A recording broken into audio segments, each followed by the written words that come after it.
Far away from the hum of highways, from blinking screens and buzzing phones, in a place that time seems to pass by with a slower, older rhythm, there is a region where the jungle does not just grow. It remembers. The southern Gulf Coast of Mexico, where the modern states of Veracruz and Tabasco meet in a stretch of low, humid terrain, is blanketed by emerald forests, tangled vines, and rivers that meander like veins of the earth itself.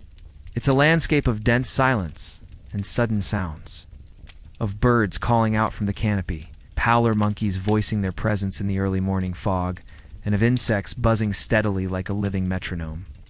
Here, the air is thick not only with heat and moisture, but with an ancient weight, as though the ground itself is reluctant to forget what once stood upon it. If you are walking there, not in haste, but with open eyes and gentle steps, you may stumble across something that feels entirely out of place, and yet unmistakably rooted. In a small clearing where sunlight filters down in soft golden shafts, illuminating patches of moss and fallen leaves, there might be an immense shape half-shrouded in vegetation, its outline barely distinguishable from the rock and root around it. As you draw closer, brushing aside ferns and vines, you begin to see it more clearly. Not just a boulder, not just a natural stone, but a face. A massive stone face, carved with purpose and precision, its features unmistakable despite the erosion of wind and rain. The eyes, though closed in expression, seem open in presence. The nose is broad, the lips full, the jaw strong. It is a face that seems both deeply human and not entirely of this time. You are looking at an Olmec head, one of only a handful that remain in the world, relics of a civilization that flourished thousands of years ago, and whose voice has long since faded into the canopy above. The head may rise as high as 9 feet, weigh many tons, and rest upon a patch of earth that has grown around it like a cradle. It is not adorned with jewels or painted in brilliant hues, at least not anymore, but there is a regal quality in its simplicity. Each line of the carving seems intentional, deliberate, and calm. The face is not expressive in the way modern statues are. It does not smile, does not scowl.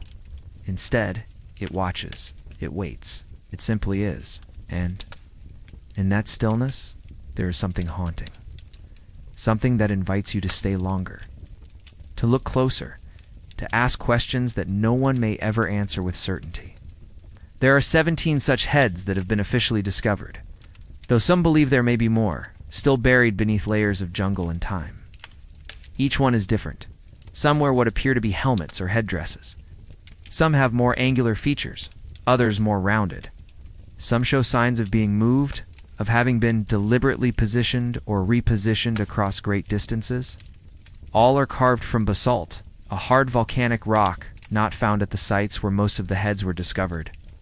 That detail alone raises more questions. The nearest known source of basalt lies more than 50 miles away from many of the sites. How were these massive stones quarried, carved, and transported, all without the use of metal tools, wheels, or draft animals? We don't know. Not really. Archaeologists have put forth theories, of course. Log rollers, rafts, enormous teams of laborers, ropes fashioned from natural fibers, trial and error over years, even generations. And yet, standing in front of one of these stone faces, theories feel inadequate. They're like trying to explain a thunderstorm with a cup of water. The scale of the work, the skill of the carving, and the sheer weight of the object, physically and symbolically, seem to defy the limitations of the time. And that is where the mystery begins. The Olmec civilization predates the Maya and the Aztecs, rose around 1500 BCE, and flourished for nearly 1,000 years. Cities and ceremonial centers spreading across the lowlands. Its influence etched into pottery, sculpture, and trade networks. But unlike the Maya, who left behind elaborate writing and calendrical records, or the Aztecs, whose empire was still fresh in the memory of European conquest, the Olmecs left behind no deciphered script. Their monuments speak only in form, not in words. We do not know what they called themselves. Olmec is a name given later by the Mexica and by the Nahuatl speakers, meaning people of the rubber country, referencing the latex-rich trees of the region.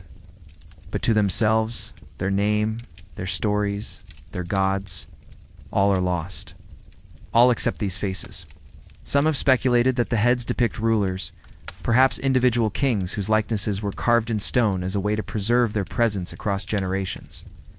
Others suggest they may have represented ball players, athletes of great esteem in Olmec society, their helmets a nod to the ceremonial games whose echoes would influence Mesoamerican cultures for centuries. And then there are those who look at the features of the heads, their flat noses, their thick lips, their wide faces, and see something unexpected, something that to modern eyes looks African. This observation has sparked intense debate, both academic and popular. In the mid-20th century, theories emerged suggesting that perhaps ancient Africans had sailed to the Americas, bringing with them ideas, technology, even religion. Some argued that the Olmec heads were proof, tangible, monumental proof, of pre-Columbian transatlantic contact. Others fiercely rejected such ideas, pointing to the lack of archaeological evidence, to the dangers of projecting modern racial categories onto ancient peoples, and to the rich genetic and cultural continuity among indigenous Mesoamerican populations. And so, the debate rages, as softly and persistently as the jungle breeze. But for the purposes of this story, this slow, thoughtful story told beneath the stars, we do not need to answer those debates.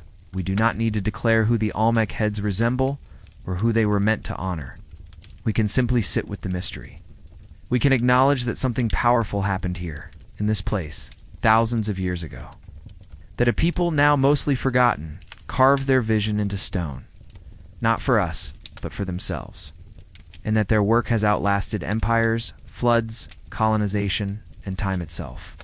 Because there is something eternal about a face carved in stone, something sacred. When you look into the eyes of an Olmec head, you are not just looking into the past. The past is looking back.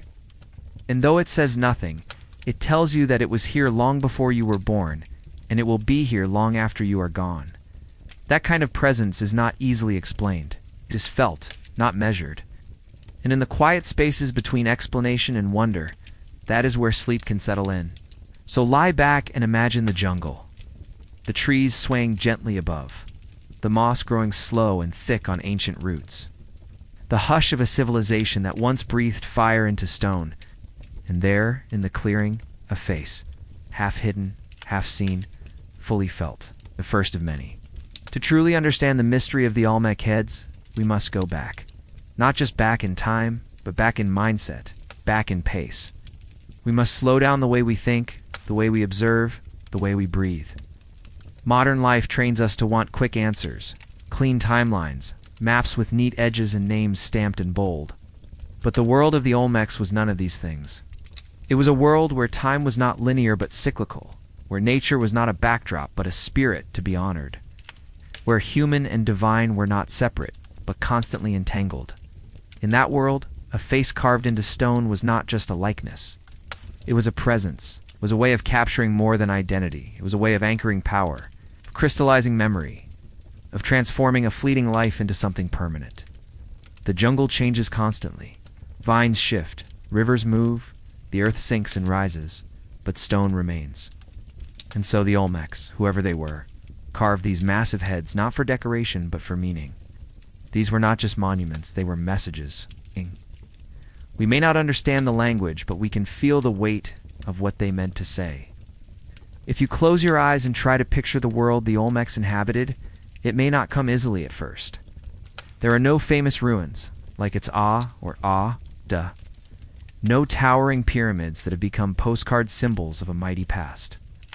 The Olmec cities, if they can be called that, were mostly built from earth and wood, their ceremonial centers rising gently from the swamplands in soft, rounded mounds, rather than sharp stone peaks.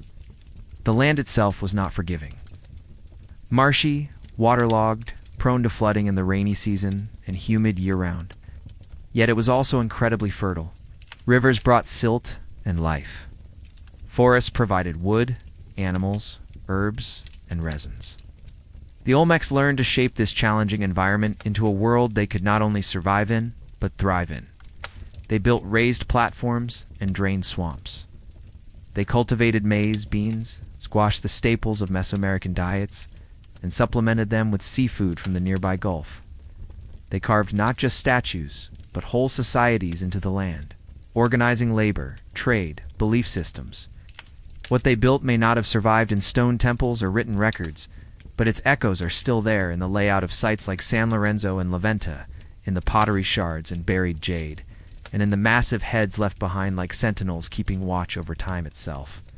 To begin truly understanding what these heads meant to the people who carved them, we must take a moment to imagine the world not through our eyes, but through theirs. Through the slow rhythm of ancient Mesoamerican life, where the seasons were guided by the rains and harvests. Each thunderclap and eclipse held spiritual significance, and where the gods weren't distant beings, but forces woven into every hill, tree, and river. In the Olmec worldview, as we can only glimpse it through stone and soil, reality wasn't divided neatly between the physical and the spiritual. The two were layered like leaves in the forest canopy, touching and overlapping in ways we can barely comprehend. Every offering, every monument, every building was not simply utilitarian. It was symbolic. It existed in two worlds at once, the tangible and the divine. And so, when they carved these heads, these grand, unmistakable faces, they were not just commemorating leaders. They were possibly inviting the spirits of those leaders to linger, to watch over the people, to anchor something sacred into the land itself. These were not casual works of art. They were intentional acts of power. And the Olmecs, whoever they truly were, understood power not just as control or dominance, but as presence. To be remembered was to exist beyond death. To be carved in stone was to be tied permanently to the earth, to time, to the heartbeat of the people who looked upon that face long after the man behind it had passed into the realm of ancestors. To carve such a monument, to drag it from the volcanic highlands of the Tuxtla Mountains down to the ceremonial grounds of San Lorenzo or La Venta. This must have taken months, perhaps years, and it wasn't just a technical challenge. It was a spiritual journey, each step of the process.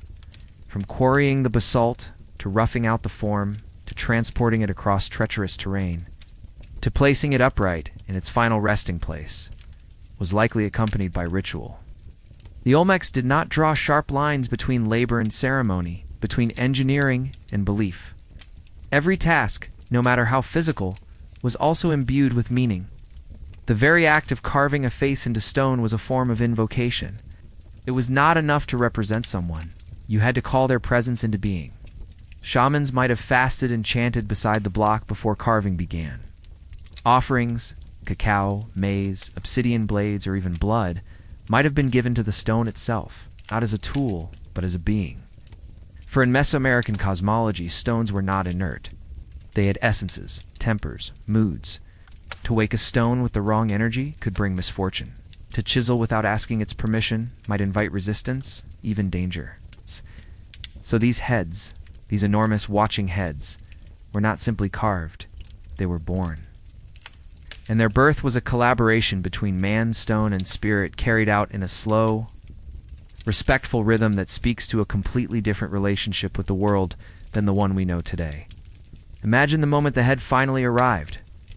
After weeks of effort, after creaking rafts and sweat-soaked journeys, after logs laid down and pulled up and laid again, the sound of chanting voices and creaking ropes, the feet thudding against packed earth, the head would have reached the ceremonial plaza. Perhaps hundreds gathered to see it unveiled. It would have been slowly raised upright, stone pressed against sky, revealing the calm face of a man whose name we may never know. Maybe he had once walked among them, a great leader, a warrior, or even a sacred ruler, a man who mediated between worlds, who heard the gods speak through the wind and the fire. Or maybe he had lived generations before, preserved in memory. His face kept alive through stories until it was reborn in stone. As the head stood tall, shadowed by the setting sun or lit by the flicker of torches, a hush might have fallen over the people, children clutching their mothers' hands, elders murmuring prayers. The air, heavy with the scent of burning copal and wet earth, would have felt charged, not just with pride, but with reverence. This wasn't just a statue, it was a presence. It watched, it remembered, it endured. And as time moved forward, as storms came and cities fell and the jungle crept in, it would still be there. Long after names were forgotten and languages changed, still there, silent but alive, marking the place where spirit met stone. It's easy to forget how much was lost.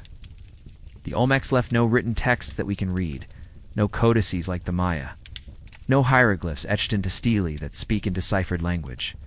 What remains are clues, fragments, impressions left behind in soil and stone. The colossal heads are the most famous, but they are just one part of a much wider mosaic.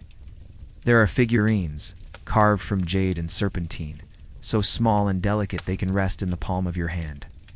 Some are infants with slanted eyes and curled lips, their limbs tucked in like seeds waiting to sprout. Others are crouched men with deep-set brows and curling headdresses, their expressions distant and focused, as if caught mid-meditation. These figures were not made to decorate shelves. They were buried deliberately with care, in rows, in clusters, sometimes surrounded by axes of polished jade that glint like water when the light hits just right.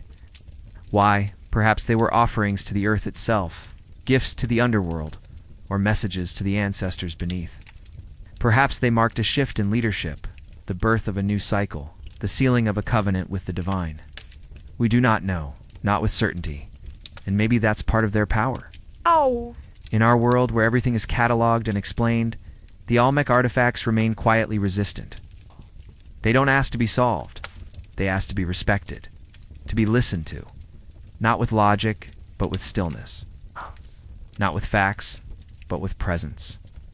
To walk among these heads today is to walk through layers of silence. The modern jungle has reclaimed much of what was once open space. Vines curl over old plazas. Roots thread through broken altars. The thick air hums with insects and distant bird calls. And then, suddenly, you see it. Rising from the earth like something half-remembered in a dream, one of the colossal heads waits in the dappled light. Its eyes, carved but sightless, seem to follow you as you move. Its lips pressed into an eternal expression. Neither smile nor frown. Give away nothing. You stand before it, perhaps alone, perhaps quieted by the heat and the weight of history, and you begin to feel something ancient stirring at the edges of your awareness. It's not fear. It's not awe, exactly. It's more like ... respect. A deep, almost instinctive recognition that you are standing in the presence of. Something that was never meant to be ordinary.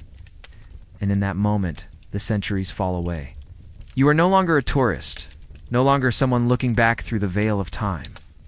You are simply a person, facing another face, one carved by human hands in a world long gone, yet still here, still whispering, still waiting. The faces of the heads have often sparked debate. Their features are strong, broad noses, full lips, heavy brows, and they have ignited centuries of speculation. Some have looked at them and thought they resembled African faces. Others have suggested Polynesian or Southeast Asian influences.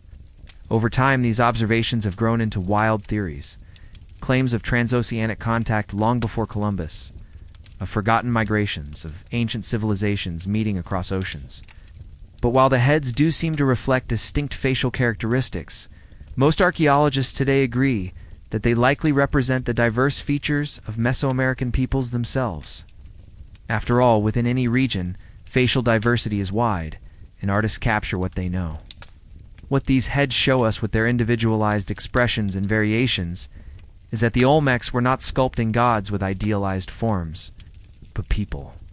Real people, each face as different as the next, each one carved with a kind of care that speaks of familiarity.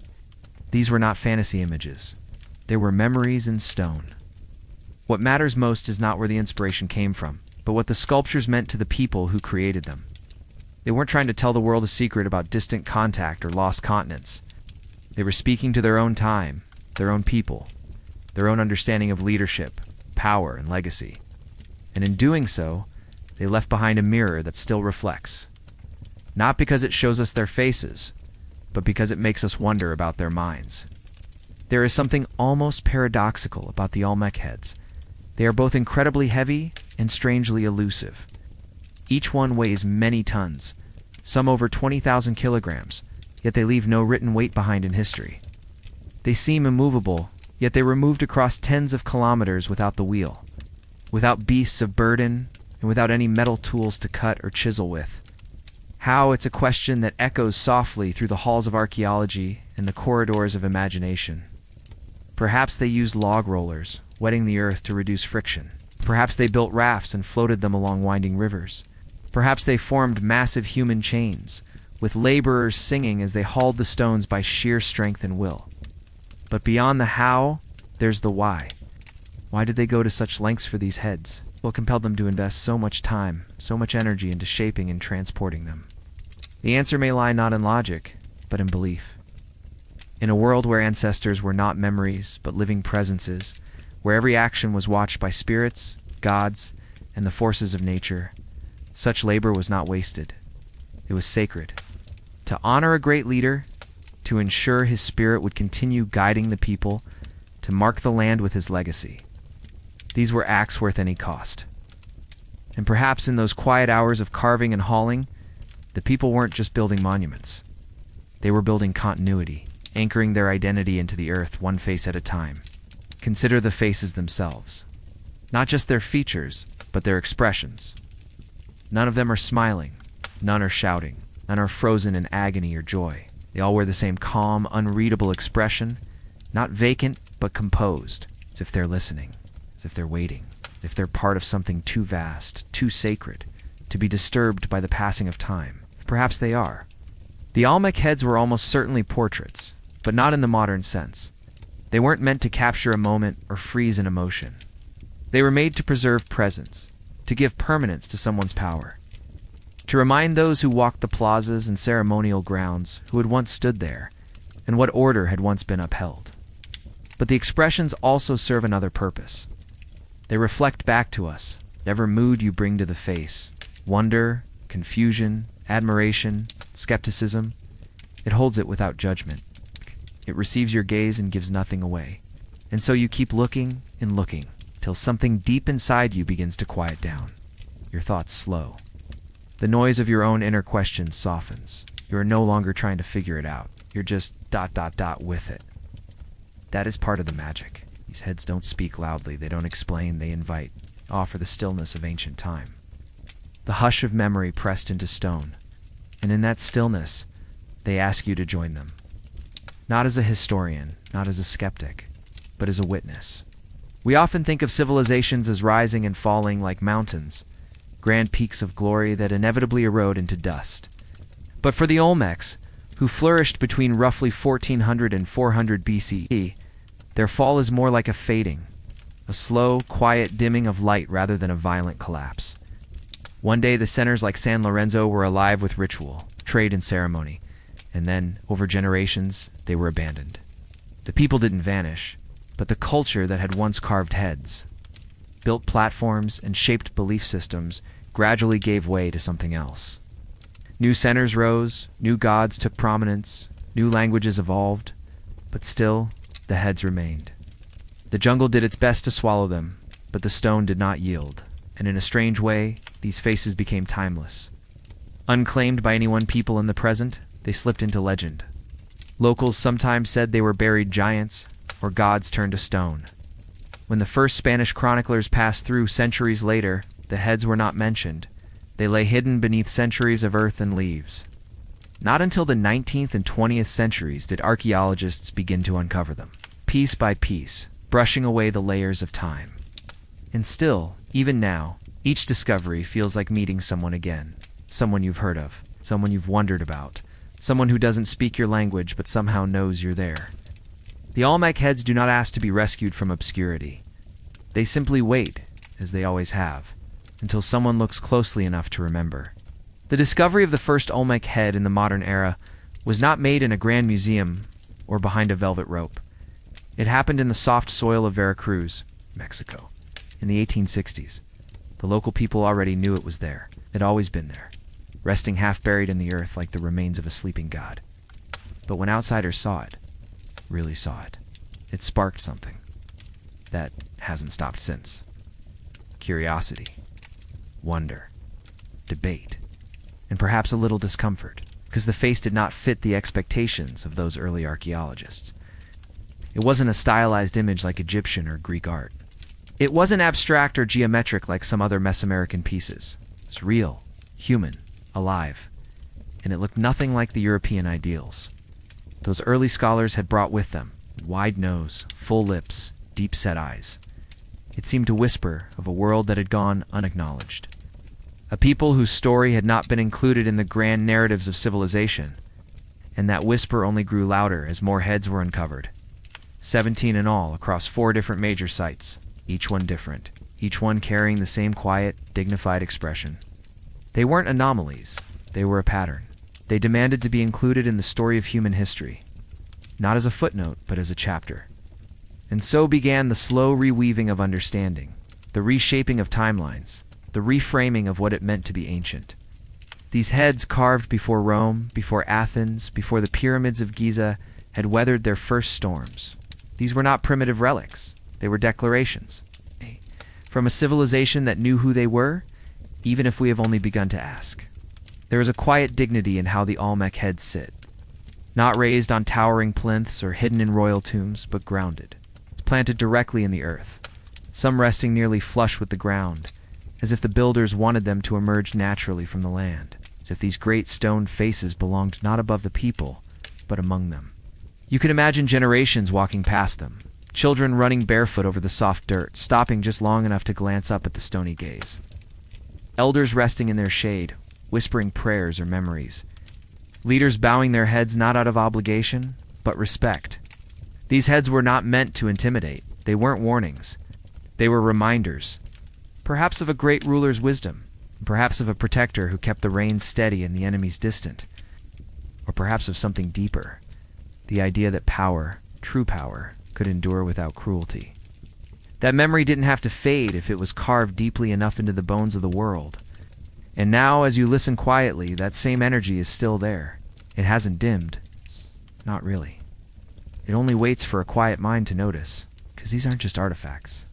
They're echoes, and echoes don't disappear. They linger.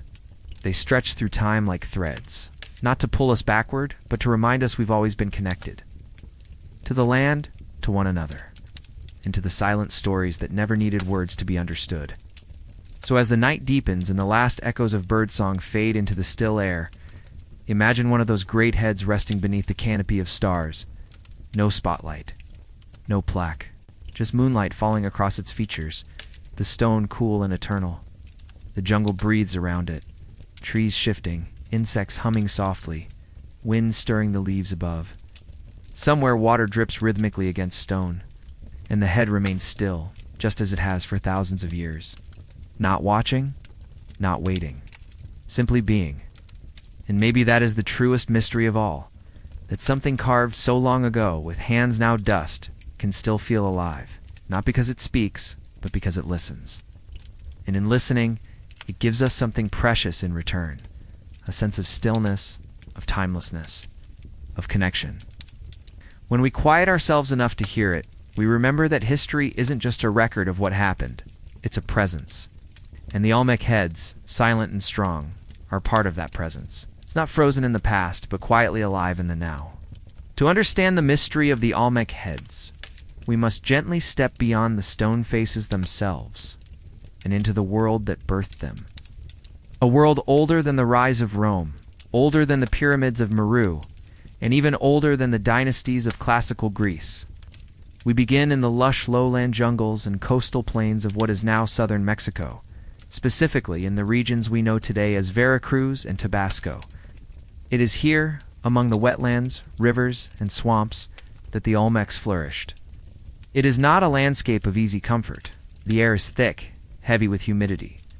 The rains come suddenly and often. The rivers flood and recede like breathing lungs, leaving behind thick, fertile soils and challenges for any who would live there. And yet the Olmecs didn't just survive in this world. They shaped it. They built platforms above the floodwaters, carved drainage channels, redirected streams. They knew the rhythm of the rains, the way the soil changed with the seasons, the language of the birds that foretold coming storms. Their cities were not built to dominate nature, but to dance with it. And in that dance, something beautiful began to grow. Not just buildings and monuments, but a way of life. One rooted in cycles, in reverence, in the quiet understanding that time moves not in straight lines, but in spirals. The Olmecs lived in a world that pulsed with life and symbolism. Every element of their environment, from the whisper of the wind through palm leaves to the rhythmic rise and fall of the rivers, carried meaning. Time was not something to measure, but something to feel. And the land was not just terrain, but a sacred map drawn by gods and ancestors. Their cities like San Lorenzo, La Venta, Laguna de los Cerros, and Tres Zapotes were not random clusters of buildings, but carefully designed spaces, oriented with celestial precision. They aligned temples with the movement of the sun, placed ceremonial centers along axes that mirrored the heavens, and arranged monuments as if the very landscape were a living calendar. To them the earth was alive, its hills the backs of slumbering dragons, its caves the mouths of the underworld. And through this world walked humans, not separate from nature, but part of its great breathing tapestry. The Olmecs were farmers, growing maize, beans, squash, and cassava. But they were also artists, engineers, spiritual thinkers, and astronomers. They shaped jade with infinite patience. They carved basalt with no metal tools. They built ceremonial mounds in sunken plazas, traded with distant peoples, their obsidian and pottery reaching far beyond their own borders. They lived in houses of earth and thatch, and walked through cities that echoed with the low drumbeat of ritual. And though their rulers held great power, it was a power woven through myth, grounded in the belief that to lead was to walk between worlds, the world of flesh and the world of spirit. As we imagine an Olmec city at its height, it's important to set aside the image of stone, skyscrapers, or endless streets of buildings. What you'd see instead was a carefully sculpted environment, ceremonial mounds rising gently from the landscape, wide open plazas, and raised platforms above the flood-prone earth. The heart of the city was not the tallest building, but the space between structures. These were places of gathering, of ritual, of breath and movement. The city didn't impose itself on nature, it moved with it. Around the plazas, families lived in modest homes, thatched roofs, clay walls, dirt floors swept smooth. Chickens clucked nearby. Children played near the riverbanks. Smoke from hearth fires curled slowly into the sky. But at the center always stood something more. A sacred core. A mound topped by a small temple, a sunken court where priests walked barefoot on cool stone. An altar shaped like a jaguar's mouth or a serpent's coil. And somewhere, perhaps near a platform shaded by trees, stood one of the colossal heads. Not hidden, not locked away, but present, silent, watching. A reminder that even the most ordinary moment, a shared meal, a passing cloud, a humming insect, was connected to something far older, far greater. In the Olmec world, the sacred wasn't far away. It was everywhere. And to live well was to live with awareness of that quiet, ever-present mystery. When we speak of the Olmecs, we must remember that they left no books, no scrolls, no bound collections of their thoughts. What we know through stone and soil, through what they shaped, what they buried, and what they left behind. Their writing, if it can be called that, appears in small fragments, glyphs carved into stone, symbols etched onto ceramic shards, patterns repeated in murals and figurines. Some scholars believe they developed a form of early writing, perhaps even the first in the Americas. Others see it more as symbolic art, a bridge between image and word. But even if we cannot read their language in the modern sense, we can still read their world. We can read the layout of their cities, the materials they valued, the animals they depicted with reverence. We see jaguars, sleek, powerful, watching from both forest and myth. We see serpents, not as threats, but as divine beings who could cross between realms. We see human faces merging with animal features, perhaps suggesting shamans in trance or ancestors who walked between the worlds of the living and the dead. Every carving, every motif is a window, and though the glass may be cracked or clouded by time, the view is still there. The Olmecs spoke through stone, and stone, unlike parchment, doesn't burn or fade. It simply waits to be understood. Among the most haunting and captivating elements of Olmec art are the human-animal hybrids. Figures with almond-shaped eyes, feline mouths, and elongated, almost otherworldly heads. These are not merely artistic choices. They tell us something about how the Olmecs saw the boundaries between human and divine, between earth and sky, flesh and spirit. In many ancient cultures, animals were symbols. They stood for ideas, forces, or gods. But in Olmec cosmology, the barrier between animal and human wasn't just symbolic. It was porous. Shamans, priests, and rulers were believed to have the ability to cross into other realms, to transform, to speak with spirits, or to call on the power of the jaguar, the eagle, or the serpent. When you look at one of these carvings, a figure crouched in meditation, half human, half cat, you are seeing a moment of transition, a moment when the boundary dissolves. The jaguar in particular held a special place in Olmec myth. Its strength, its stealth, its connection to both land and water made it a perfect symbol of liminality, of the in-between. And perhaps it was this in-between that the Olmecs valued most. Not the fixed, the known, the named, but the fluid. The spaces where change happened, where meaning shifted, where power revealed itself not in dominance, but in transformation. The hybrid figures like the colossal heads remind us that to the Olmecs, nothing was ever just one thing. And to truly see their world, we must learn to sit with the in-between, not to solve it, but to honor it. To walk the grounds of an Olmec ceremonial center today, even one reclaimed by archaeologists, is to walk in silence. The jungle has returned, softening the lines of plazas, swallowing stairways, reclaiming mounds. Vines crawl over carved stones. Ceiba trees stretch their roots over what once were altars. The sound is a low, constant hum. Insects, distant bird calls, the rustle of leaves shifting in warm breezes. And yet if you stand still long enough, you begin to feel something deeper. A pulse, a memory in the earth itself. These were not abandoned places. They were sacred. And even now, they seem to remember. The plazas, wide and open, were likely used for gatherings, for ritual dances, for offerings, for storytelling. The mounds, though simple by modern standards, were shaped with cosmic intent. Echoing mountains connecting sky and earth, possibly used to mark solstices or equinoxes. And the stone monuments, whether colossal heads or altars or thrones, were placed with intention, not merely displayed, but situated, as if aligned with forces no longer visible, yet still faintly humming beneath the surface. You begin to wonder, what did it feel like to be here in the time of the Olmecs? To gather under a rising sun, smoke curling from incense burners, the air heavy with the smell of copal, maize, and river mud, to hear drums thudding, voices rising in chant, to witness not a performance, but a communication, with ancestors, with gods, with the world itself. This was not spectacle, it was ceremony, and it shaped not just belief, but identity, who you were, where you came from, and where you would one day return. Though the Olmecs have long since vanished from the land they once shaped, their presence lingers not just in stone, but in the roots of cultures that followed. The Maya, the Zapotec, the Teotihuacanos, and later the Mexica.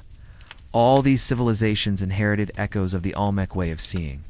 You can trace the curve of a jaguar's snarl, pattern of ceremonial ball courts, even entire cosmological frameworks, and find the Olmec seed beneath them.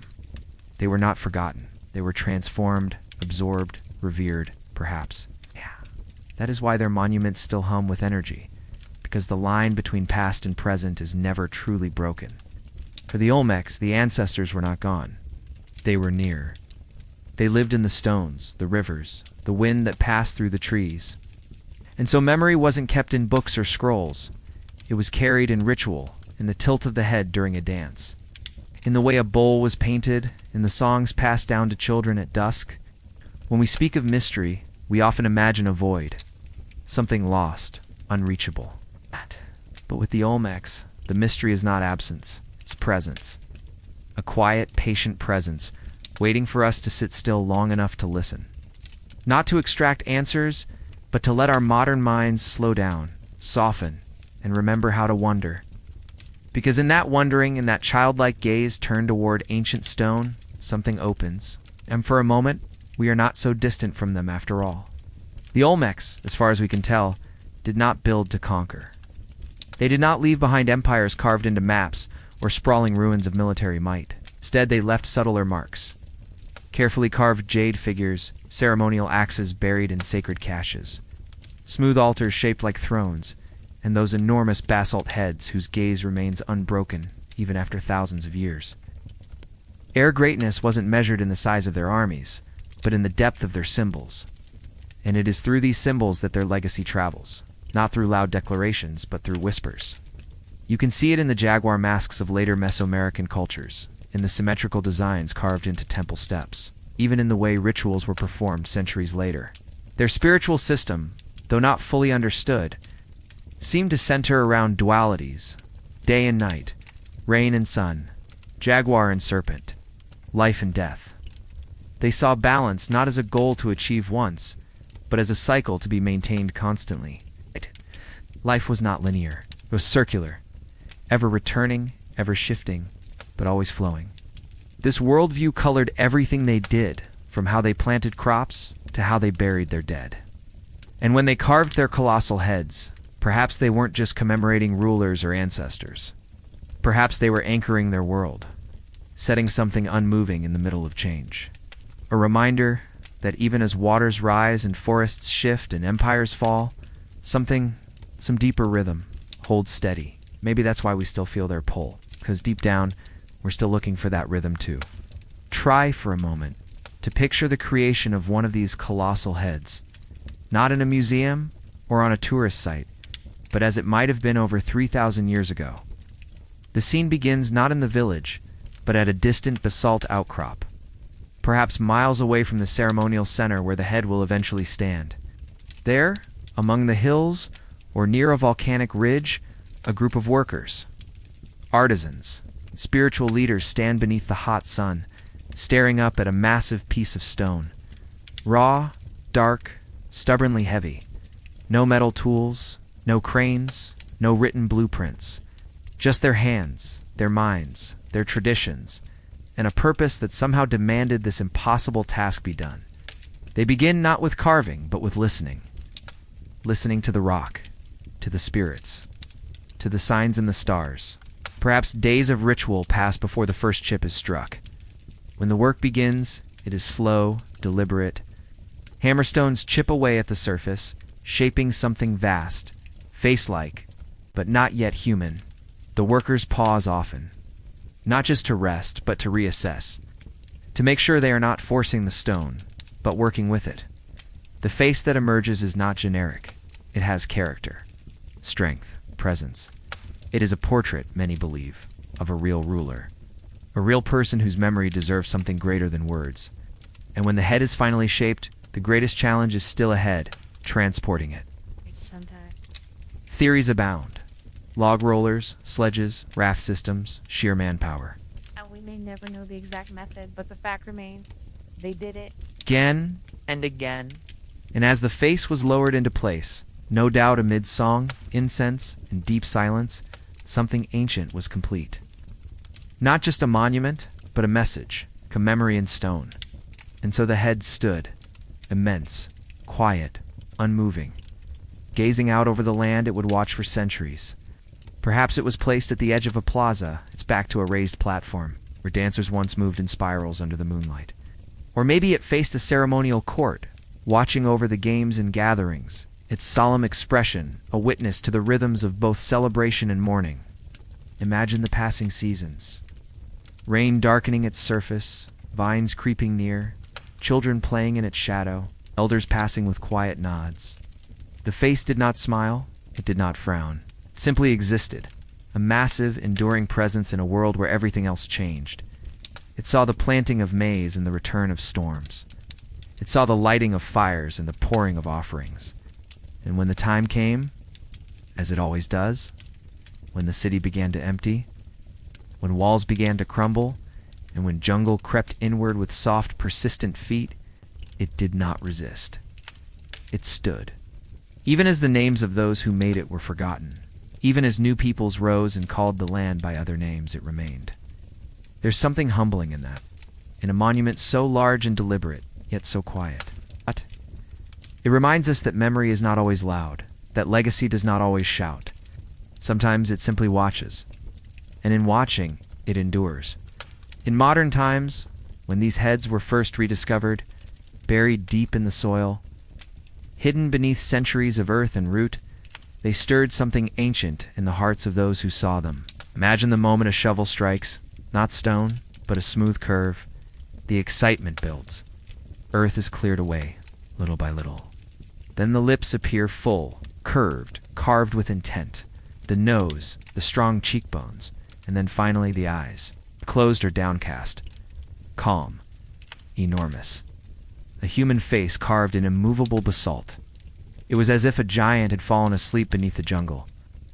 Early explorers and archaeologists stood in silence before them. Many could not believe what they saw. The features didn't look like anything they expected. Broad noses, thick lips. Some even claimed they looked almost African or Polynesian or entirely otherworldly. Theories bloomed. Some speculated ancient travelers from distant continents. Others whispered of lost civilizations. But in time, the evidence made one thing clear.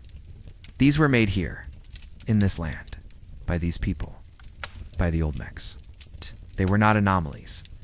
They were expressions of something deep, powerful, and rooted. And while debates continue about their purpose, their meaning, even their identities, the truth is that they speak most clearly when we stop trying to explain them and instead just let ourselves feel their presence. That's what the Olmecs understood. That sometimes the stone itself carries enough weight, enough silence, enough story. There is a stillness to ancient stone that no modern replica can fully imitate. The basalt used by the Olmecs wasn't just chosen for its size or durability, it had presence. A weight that could be felt, not just physically, but emotionally. The heads weren't polished to perfection, and weren't sanded smooth or painted in flashy colors. They were carved with patience and reverence, shaped by hands that understood the rhythm of stone and the rhythm of spirit. You can trace a craftsman's choices in every line, in the arch of a brow, in the slope of the lips, in the thickness of the helmet-like headdress. Some details are stylized, others strikingly natural. It's as if the artists didn't just want to capture a likeness, but a personality, a spirit, a memory. And that's what's most haunting about the heads. They feel individual. They do not all look the same. Their features differ. Their expressions vary. Some seem stern, others neutral, some even introspective. It's as if the Olmec carvers didn't just see stone. They saw someone in the stone. A ruler, perhaps, a warrior, a spiritual leader, someone worth remembering. Not through a name written in ink, but through a face carved to last. In the quiet of night or in the hush of early dawn, standing before one of these monuments, you might feel it. That odd, unmistakable feeling that someone is watching back, not with judgment, not with threat, but with the patience of time itself. One of the most mysterious aspects of these stone heads is the way they seem both grounded and dreamlike, firmly set into the soil of ancient Mesoamerica, yet also floating in a space beyond time. Each head is not just a monument to a person, but to a moment, a mindset, a worldview that is now mostly lost to us. And yet something lingers. The way the faces are framed with those helmet-like crowns. Not military, but ceremonial, some believe. Suggests that the individuals represented held roles beyond mere rulership. Perhaps they were intermediaries, able to communicate between the living and the divine. Perhaps they led not just through power, but through presence, embodying the will of the people or the will of the gods. Their calm expressions suggest introspection, a quiet authority, not the kind that shouts or demands, but the kind that waits, observes, and acts only when needed. In our modern world, where everything moves quickly, power is often loud and performative, the still strength of these stone faces can feel almost alien. Oh, but maybe that's why they matter, because they show us another way. A power rooted not in domination, but in remembrance, in holding space, in anchoring a people to a place and a time. The more we look at them, the less they resemble statues, and the more they resemble questions. Open-ended ones, unfinished ones, and that may be exactly how the Olmecs intended it. Not to give us answers, but to remind us how to listen. Over time, the jungle grew around the Olmec monuments. Roots crept over stone, leaves fell, season after season, building layers of silence. The voices of the people faded. The plazas that once rang with chants and drums grew quiet, yet the heads remained, not untouched, but unbroken. Covered, yes, but not forgotten. Even before modern archaeology, local people who stumbled upon these heads often left offerings. A flower, a small pile of stones, a murmur under the breath, as if something in the presence of these monuments commanded respect. And maybe it did, because these were not relics of a lost world. They were markers of continuity. Evidence that something sacred had happened here, that it had mattered, that it still mattered. When archaeologists finally arrived in the 19th and 20th centuries, uncovering the heads from their leafy graves, they did so with a mixture of awe and confusion. The scale was staggering, the craftsmanship unexpected, the cultural context elusive. Yet even without full understanding, the emotion was immediate. Something about the heads bypasses language. You don't need to know who carved them to feel their weight. You don't need to decipher their meaning to feel their presence. Like all great art and great mystery, they simply are. Sitting there in the humid stillness, they say nothing. And in that silence, they say everything. Picture yourself there, not as a researcher or a tourist, but simply as a quiet witness. The sun is low in the sky. The air is thick with the scent of wet leaves and earth. Somewhere in the distance, a bird calls once, then disappears into silence. Before you stands one of the heads. The light catches on its weathered surface. Ancient grooves worn down by centuries of wind and rain. There's moss in the crevices. A vine curling up the back and the face. Still, solid, unmoving. You sit across from it, listening not with your ears, but with your breath, with the space inside you that knows stillness. In that moment, time folds inward. You are no longer separated by centuries. You are simply present. Two forms, one of flesh, one of stone. Sharing a moment of awareness, you do not speak, neither does it. But somehow something passes between you. A memory, question, a reminder. You can't say. But when you finally stand, brushing leaves from your hands, you carry something with you. A sense of scale, of patience, of mystery. The Olmecs may be gone, but the heads remain. And in their quiet watchfulness, they remind us. Not everything needs to be solved. Some things simply need to be honored.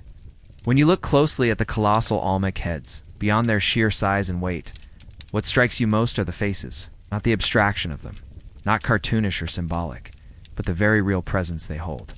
These are not anonymous figures. Each face carved into the basalt carries personality, distinction, and intent. Some look young, others more mature. Some wear expressions that might be interpreted as calm, others as stern or contemplative. You get the sense that these were portraits, not simply of royalty, but of people. Real individuals, once living, breathing, moving through the world with voices and names. The sculptors who carved them were not guessing at what a ruler looked like. They were remembering. They were honoring. This wasn't art for art's sake. It was remembrance in stone. And the details make this unmistakable. The mouths are full, shaped with care. The eyes are heavy-lidded, sometimes almost sleepy, sometimes sharp. The cheeks and brows are modeled with precision. These are not the faces of gods, exaggerated and stylized.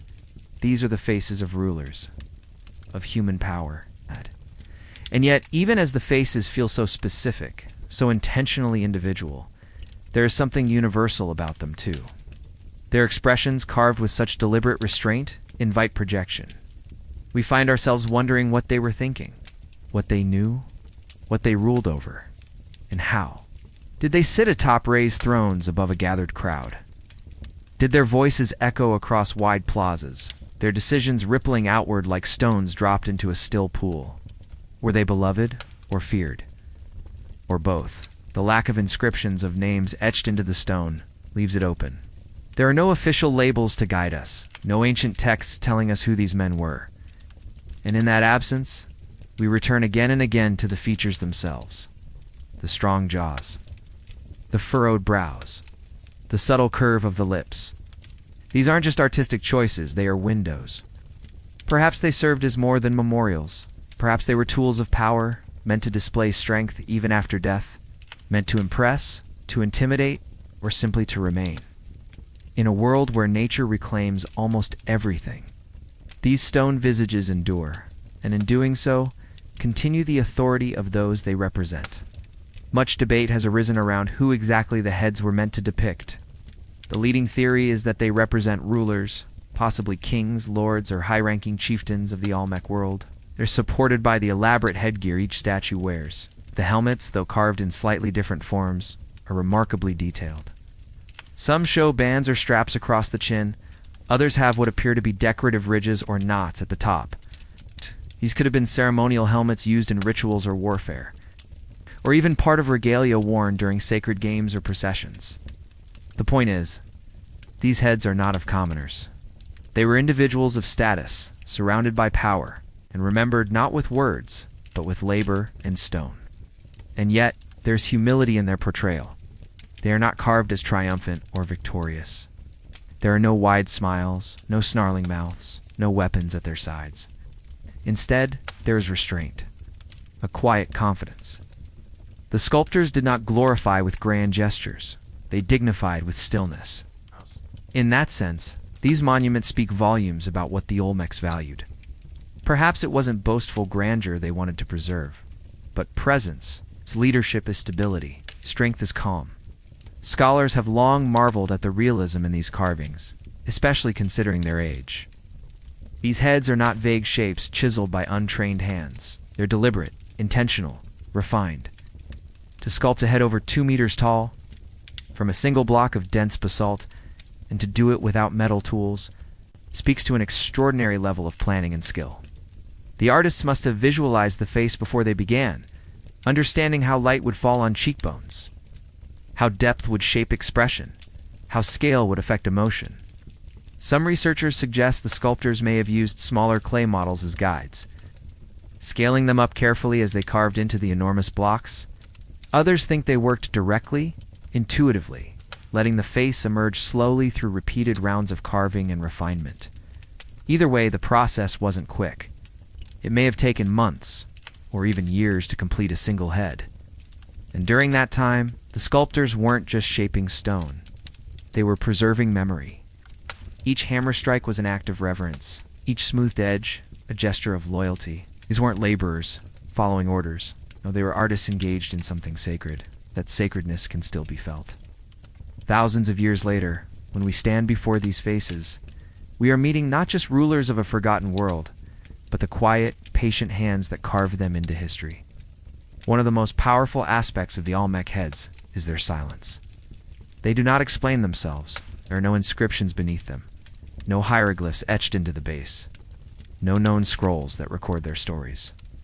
This absence of explanation gives them a kind of sacred privacy. They belong to a world that didn't need to write its legacy in ink. It chose stone instead. In our world, where everything is documented and categorized, this can feel frustrating. But for sleep, for wonder, for drifting into the unknown, this mystery is a gift. You can lie back and imagine the possibilities without needing to reach a conclusion. Who were these men? How were they chosen? Did they lead in peace or through conflict? Were they mourned or feared or both? Maybe all of that, all at once. And maybe that's why their faces are so calm, because they were carved not in a moment of conquest or rage, but in quiet remembrance. A community lifting one of its own to a place of permanence, not with speeches, not with crowns, but with the shape of a face, large enough to last long after all the names were forgotten. The silence of these monuments does something remarkable. It creates space. Space for questions, for awe, for humility. You don't walk up to one of the heads and get a quick answer. You stand before it, and it holds you still. That's part of its power. In a world of constant motion, the heads ask nothing but stillness in return. The Olmecs didn't just carve portraits, they carved presence. A presence that transcends language and culture. That feeling, standing before a colossal face that seems to gaze both inward and outward, can be grounding. It reminds you that history isn't always loud. It isn't always told through kings and wars and dates and books. Sometimes, it's carved in silence, in weight, in shadow. You begin to understand that these heads weren't meant only for the people of their time. They were meant for everyone who came after. A reminder that leadership isn't just command, it's memory. Damn. And that memory, when shaped by the right hands, can live on in stone long after breath has gone. And then, of course, comes the deeper question. Why faces? Why not just symbols, or animals, or scenes of myth and conquest? The Olmecs were capable of carving all of those, and they did, in other forms of their art, but the colossal heads focus entirely on the human face. This choice tells us something. It tells us that the human presence, the lived experience of a leader or ancestor, mattered more than abstract emblems. The face is the seat of identity. It's where emotion lives, where memory rests. To carve a face, not just a body or a name or a symbol, is to say, this person mattered. This person meant something, and that something wasn't captured in a line of text or a military victory. It was captured in the curve of a jaw, the slope of a nose, the heaviness of the brow. These were not gods, distant and untouchable. They were people. Powerful people, yes, but people all the same. And in that recognition, the heads become something more than just statues. They become bridges between the past and the present, between the mortal and the eternal, between the world that shaped them, and the one that still remembers. To look into the eyes of one of these stone faces is to feel something ancient stirring. Not just curiosity, but something quieter and deeper. A feeling that someone once stood here before you, perhaps centuries ago, and felt the same. The Olmec heads are not simply objects of archaeology. They're emotional anchors. It's the kind of thing that doesn't just tell a story, but holds it. Imagine generations of villagers walking past these heads, children growing up with them as part of their landscape, elders speaking of them in hushed tones near the fire. Maybe they believed the heads could hear. Maybe they left small offerings, food, flowers, or whispered words. And maybe the heads became part of everyday life. It's not because people understood their origin, but because they didn't need to. The heads existed. That was enough. They stood, they watched, they reminded, they endured. Just like the hills or rivers nearby, they became permanent, part of the land's memory. And even now, after excavations and studies and endless questions, we still return to that same mystery. Who are they? What do they want us to remember? Some believe the heads served as tomb markers, placed above the final resting places of the individuals they portray. If that's true, then each one is more than just a portrait. It's a guardian, a monument not only to a life, but to a legacy. Imagine the rituals that may have surrounded their creation, the chants, the offerings, the procession as the head was hauled into position, not with machinery, but with ropes and logs, sweat and prayer. The community coming together, honoring not just the death of a leader, but the continued presence of that leader through stone. In that sense, the heads are not relics of death, but vessels of continuation. They kept the memory of a person alive in the most literal way possible, by giving them a face that would never erode. And even if they weren't tied to burial sites, even if they were purely ceremonial or symbolic, their placement still matters. They weren't hidden away. They were positioned deliberately, facing outward, watching, sentinels of memory. Eyes of a past that refuses to close. Their gaze, that's what lingers with you. The way each head seems to be looking, not blindly ahead but through time. Their eyes aren't deeply carved, yet they hold focus. It's as if the sculptors understood that expression lives in subtleties. The tilt of a brow, it's the depth of a gaze, the softness or tension at the mouth. And in those details, something human comes through. These eyes, though motionless, seem aware. Not in a supernatural sense, but in a quiet, grounding way. You feel that they have seen things, not just the centuries of wind and rain, but perhaps the rise and fall of stories, of people, of memory. They've stood through it all, storms, silence, rediscovery, and still, they do not turn away. There's a strange comfort in that something from so long ago is still here, still watching, still being watched. We often think of the past as gone, but when you stand before an Olmec head, it doesn't feel gone at all. It feels present, patient, unmoved. And maybe that's the point, that some truths aren't in books or scrolls, but in stone that refuses to vanish. And maybe, just maybe, that's what makes these monuments so enduring, not just their size or age, but the emotion they carry without words. The Olmec Heads don't try to dazzle with complexity. There are no sprawling murals or scenes of conquest here, just faces. Still and grounded, in a world that has always prized noise and spectacle, these statues whisper. They whisper across centuries, across cultures, and somehow we listen. The sculptors may never have imagined a future audience, certainly not one from across oceans, centuries, and languages. But that's exactly what happened. The heads speak to us, even now. Not with language, but with presence. And in that presence, there is room. Room to wonder, room to imagine, room to rest. They don't ask for analysis. They ask for stillness. They give us the gift of quiet focus, something that perhaps even the Olmecs themselves valued. In their world, where gods and ancestors were part of daily life, perhaps to honor the human face, with no flames, no thunder, just stone and silence, was the most sacred gesture of all. To imagine the hands that carved these features is to feel the distance between us and them shrink. You can almost see it, the slow, deliberate tapping of stone tools against basalt. The way dust would rise with each strike, and how the form would emerge gradually like a memory returning. These were not factory productions. Each head was unique, personal. A sculptor might have spent years on a single one, returning daily to chip a little more, smooth a little deeper, until the stone face looked back with life. And perhaps as they worked, they remembered the voice of the man they were carving, the way he walked through the village, the way he held silence when others spoke, the way his laughter echoed through the trees after rain. These weren't just rulers, they were brothers, fathers, sons. They had names, of course, but those are lost now. What remains is the likeness. The spirit caught in carved shadows. Maybe that's enough. Maybe that's better than a forgotten name. A face lives in the imagination long after letters fade. And that's what the Olmecs gave us. Not biography, not chronology, but presence. Deep, watchful, and still here. It's no accident that the faces seem larger than life. Not just in scale, but in emotion. They command attention without demanding it.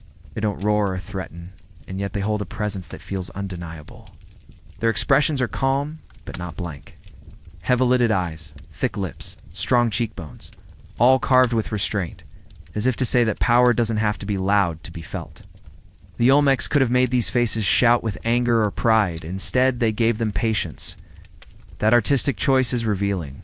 It suggests a worldview where authority was embodied, not just exercised. Where a leader's face didn't just symbolize dominance, but responsibility, stability, legacy. That's why they seem so timeless. Strip away the jungle, the centuries, the mystery, and what you're left with is a face that could belong to any era. And maybe that was the goal all along. Not to preserve a specific man in a specific time, but to carve something that transcends both. Something eternal, something still breathing in stone. Among the many wonders of these heads is how little we truly know, and yet how much we feel. They don't come with explanations. No plaques, no inscriptions, no dates carved in stone. Just faces. And somehow, that's more powerful than all the missing facts. Because what remains is human. You don't need to understand ancient Mesoamerican cosmology to stand in front of one of these and feel something stir. You just look, and it looks back. Not in judgment or demand, but in quiet endurance. That kind of communication, beyond language, beyond time, is rare and precious. It reminds us that some things don't need translation. That a face, even one 3,000 years old and 7 feet tall, can speak across centuries without ever saying a word. Maybe that's the point. The Olmec Heads don't explain, they invite. They ask you to slow down, breathe, and remember that wonder isn't something we invent. It's something we notice, something that was already here, waiting, watching, unmoved. And so we come to the end of this portion of the journey, not with answers, but with stillness. The colossal heads of the Olmecs are not puzzles to be solved. Their presence is to be experienced. In a world that so often rushes to define and categorize, they resist. They remain. Towering, silent, and strangely familiar. They remind us that sometimes the most powerful legacies are not those written in books or shouted in monuments, but those carved quietly, carefully, into the heart of stone. They have stood through centuries of rain and sun, through jungle overgrowth and excavation, and still they endure. Let that endurance settle into your breath tonight. Let it soften your thoughts and carry you gently into rest. The mystery isn't gone, it's just sleeping beside you now. Calm, ancient, and ever so patient. Before any face could stare out from the jungle, before any monument could command the hush of centuries, there had to be stone. And not just any stone, but the kind that could last thousands of years. The Olmecs didn't stumble upon small river rocks or crumbling limestone. They chose basalt. Hard, heavy, unforgiving. These weren't impulsive creations. They were deliberate, planned, and physically daunting. The basalt used for the heads came from distant quarries, some over 90 kilometers away.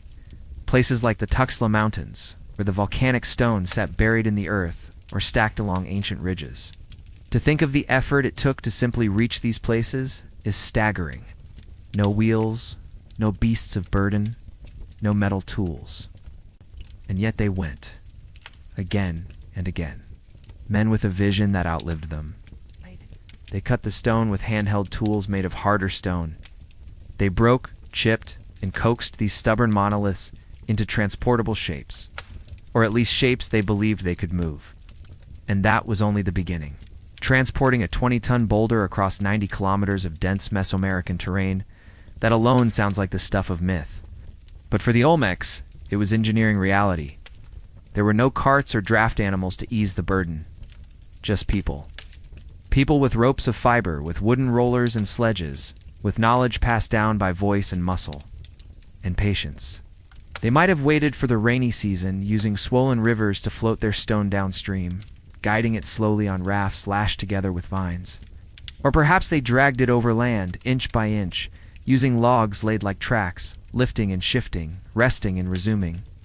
It was not a task of hours or days. It was a journey of seasons. And it wasn't done in isolation. It would have taken entire communities, working together, not out of force, but likely out of devotion. Because why else move a mountain unless it meant something beyond yourself? Perhaps in that long journey, the stone began to take shape. Not physically, but spiritually. It was no longer just a boulder. It was becoming a face, future, a memory in the making. Once the stone finally arrived, whether by raft or rope, mud, trail, or sweat, the true transformation began.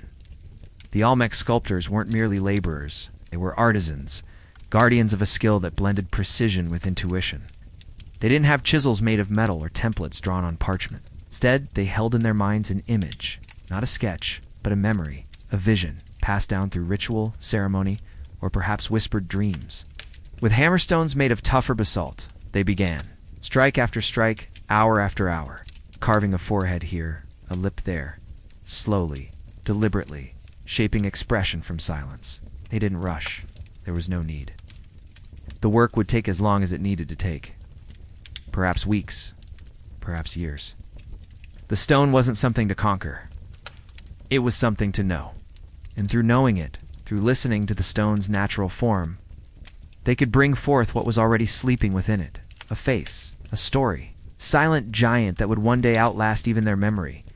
Imagine the sculptor, sitting cross-legged before the massive stone, his hands dusty, his brow furrowed not from frustration, but from a deep, unwavering focus. Around him, the forest hums, birds, insects, distant laughter from the village.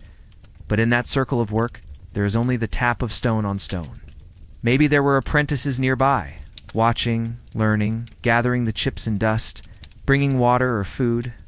Maybe there were elders who came to observe, to offer blessings, or to recall the traits of the man whose face was being remembered. This wasn't simply a job, it was ceremony. To carve a head was to honor the dead, to echo the gods, to teach the living. And though these sculptors had no fame, no signatures carved beneath their work, they knew their hands were leaving something behind. Not just likenesses, but lineage. They were shaping memory into permanence. And with each smooth cheekbone, each carefully rounded eye, they gave voice to silence. It's a sacred kind of work. The kind that doesn't seek applause, only endurance. As the sculptor worked, time didn't pass in hours or days. It passed in textures. In the way the rough surface slowly gave way to smooth curves, and how a flat plane became a brow. In the faint smile that emerged not from whimsy, but from 100 tiny adjustments. You can imagine the way light began to behave differently across the stone, how shadows deepened under the lips, how sunlight caught on the curve of a cheek, and eventually those watching, the villagers, the family, perhaps even children, would start to see the familiar and the unfamiliar.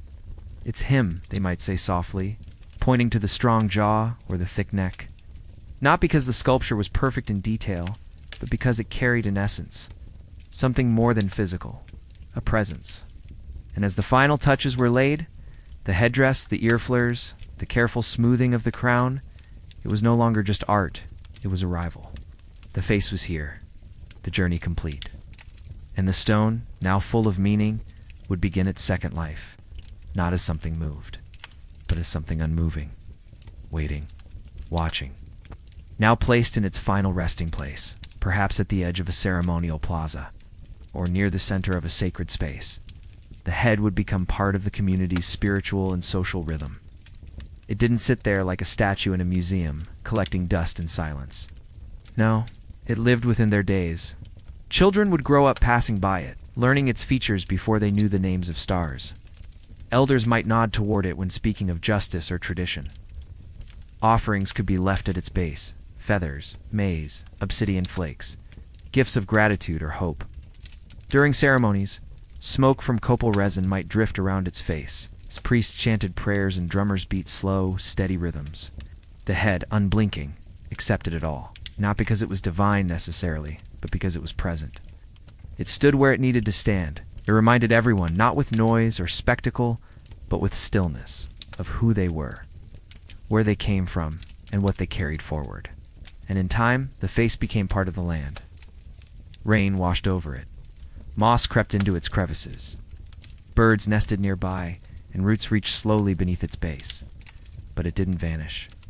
It settled. There's something deeply poetic about that, how the Olmec Heads didn't resist nature but absorbed it. They became part of the world around them without losing what they were, could walk by one and not notice it at first, mistaking it for a natural outcrop or weathered boulder, until you paused, turned your head, and saw the unmistakable curve of lips, the stern calm of the eyes. That moment of recognition is powerful. It feels like discovery, but also like a reunion. The head was never hiding. It was simply waiting for you to notice. And maybe that's the quiet genius of their placement. They weren't meant to be stared at all day. They were meant to be encountered unexpectedly, gently, in moments when you needed them most. Generations passed. Names changed. Villages rose and fell. New people came, bringing new gods, new customs, new ways of marking time.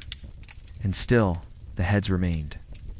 Silent, half-sunk in earth, tilted by shifting ground, sometimes cracked by earthquakes or weathered by rain, but never erased. For many centuries, the jungle closed around them, vines draping like curtains over their brows, insects crawling along their once smooth cheeks.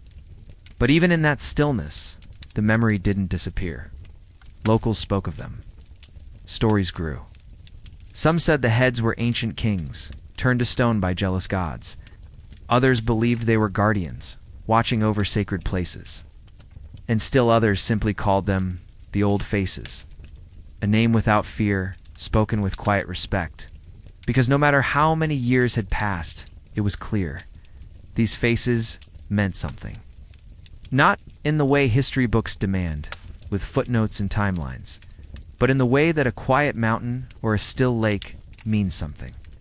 They were there, unmoved. Witnesses.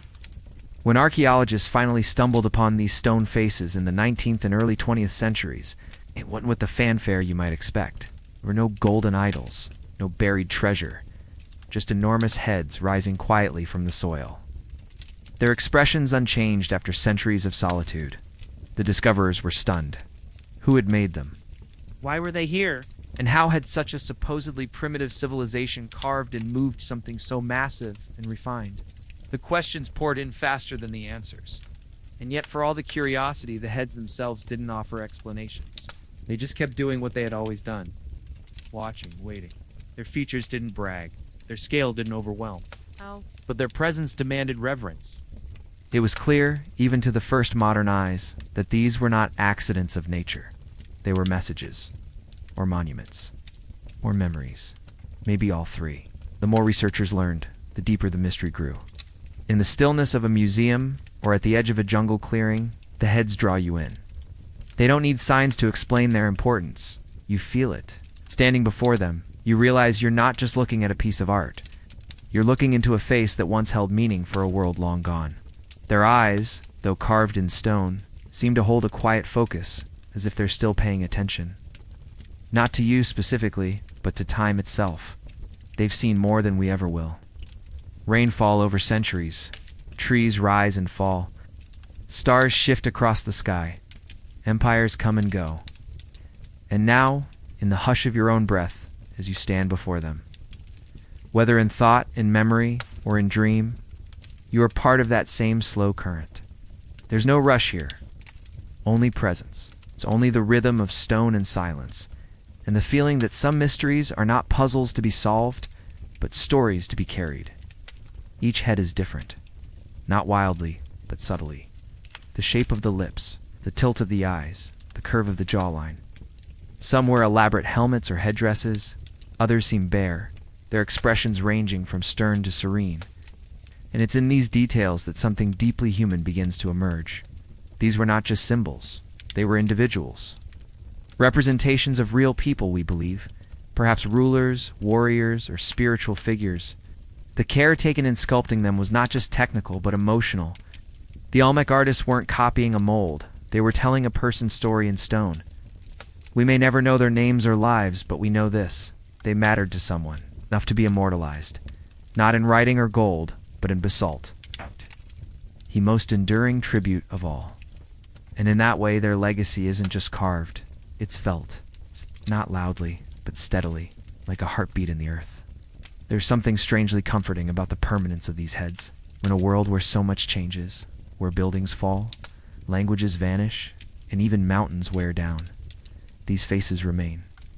Not because they fight the passage of time, but because they flow with it. The Olmecs, it seems, understood that power didn't have to be loud. Influence didn't need to conquer. Sometimes just enduring was enough. These heads have endured. Through rains and roots, through centuries of silence and rediscovery, they've continued to mark space and time. Not demanding attention, but deserving it. In their presence, one feels small. Not in a fearful way, but in a peaceful one. Like being reminded of how brief our lives are compared to the stones we stand on. And somehow that thought isn't heavy, it's freeing. The Olmec Heads whisper that it's okay to come and go. That to leave something meaningful behind doesn't require conquering. It's just carving something true while we're here. It's easy to imagine the heads at night, under the stars, the jungle quieting into darkness, the creatures of the canopy settling, the fireflies blinking in the humid air, and there, in the stillness, those massive faces keeping watch.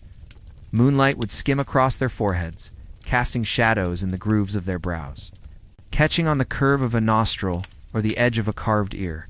Perhaps the people who lived near them believed the spirits of their ancestors could see through those eyes. Maybe prayers were whispered under breath as villagers passed by.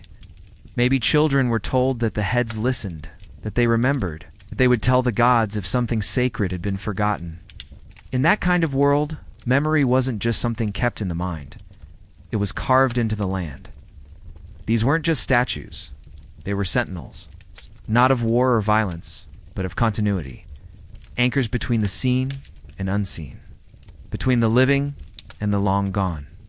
Over centuries, the Olmec Heads lay silent beneath the jungle canopy, vines curling over their brows, moss filling the fine lines of lips and eyes.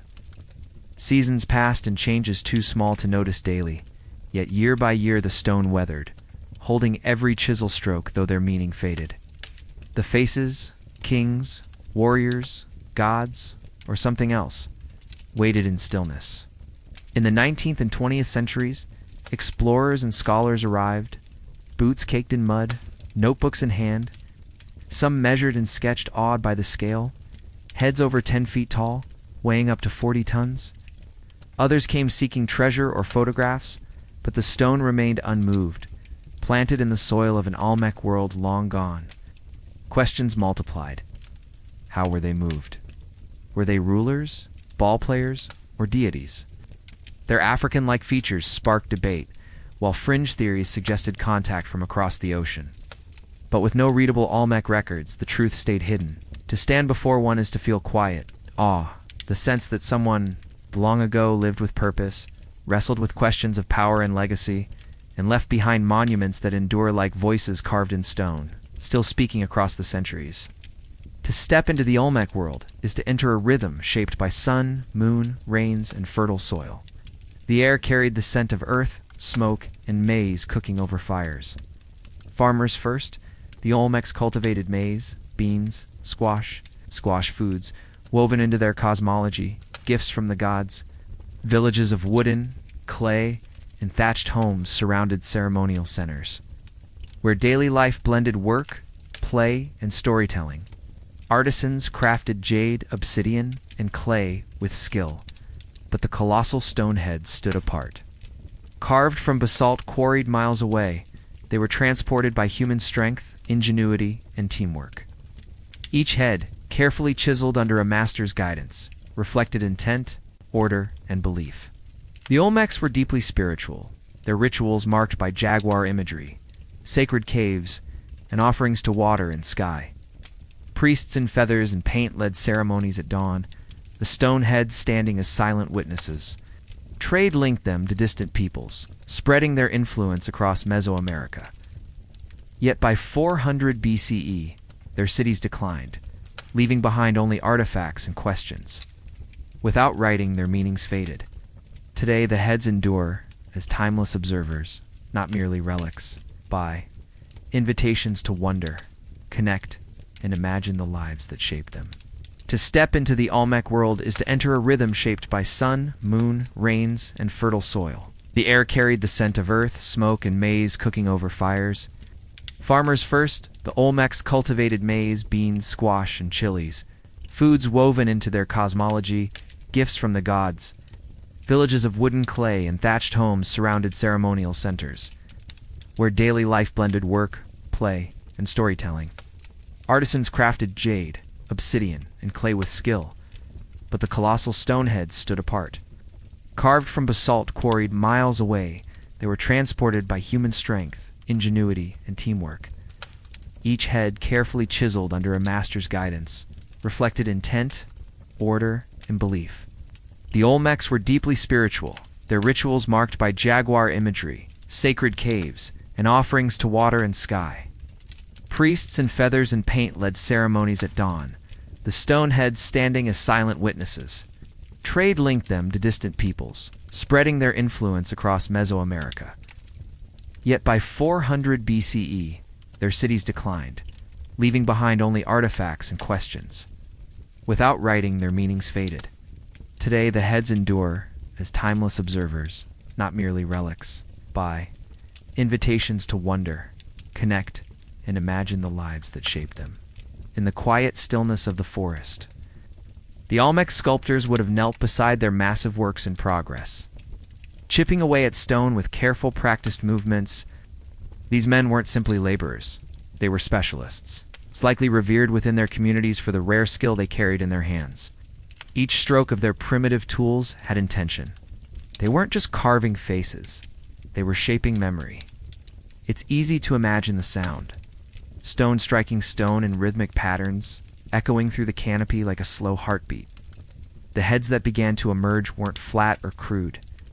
They held depth, lips curled with tension, eyes narrowed with resolve, brows set in expressions that somehow felt simultaneously individual and timeless. These weren't anonymous portraits. They were representations of people, real or symbolic, immortalized in basalt. In that setting, where jungle pressed in and daylight flickered through the trees, the figures they sculpted must have taken on a life of their own. Perhaps they talked to the stones while they worked, whispering stories of the men they were honoring. Perhaps they believed the stone listened. The jungle may have been alive around them, insects humming, birds calling from high branches, vines rustling softly as lizards darted between shadows. And yet, the sculptors remained focused. They had likely spent days walking with others to these hidden quarries, dragging tools wrapped in hides, carrying bundles of food. Their camps were simple, just shelters of palm fronds and bark, enough to shield from rain while they worked under the open sky. In the evenings, fires would flicker between the trees, illuminating tired faces smeared with dust and stone grit. Around these fires, they shared meals and stories. They may have spoken of dreams, of visions received during long nights when the gods walked close to the world of men. They might have passed down lessons from master carvers long dead, whose work still stood in villages far from there. Every new sculpture was an echo of the past and a prayer for the future. The act of carving became a ritual, a blend of memory, skill, and reverence. In this quiet corner of the world, where vines swallowed all but the determined, they shaped something that would endure long after their names were forgotten. Over time, the heads began to take form. Features emerged slowly, a cheekbone here, a jawline there, until the face stared out, stern and immovable. Some bore helmets or headgear etched with symbols we still can't decipher. Others had tightly curled hair or distinct ear ornaments. These weren't random embellishments, or carefully chosen markers, hinting at status or affiliation, perhaps even tribal identity or spiritual rank. The artists weren't just copying what they saw, they were interpreting what mattered. What gave a man his power? What set him apart from others?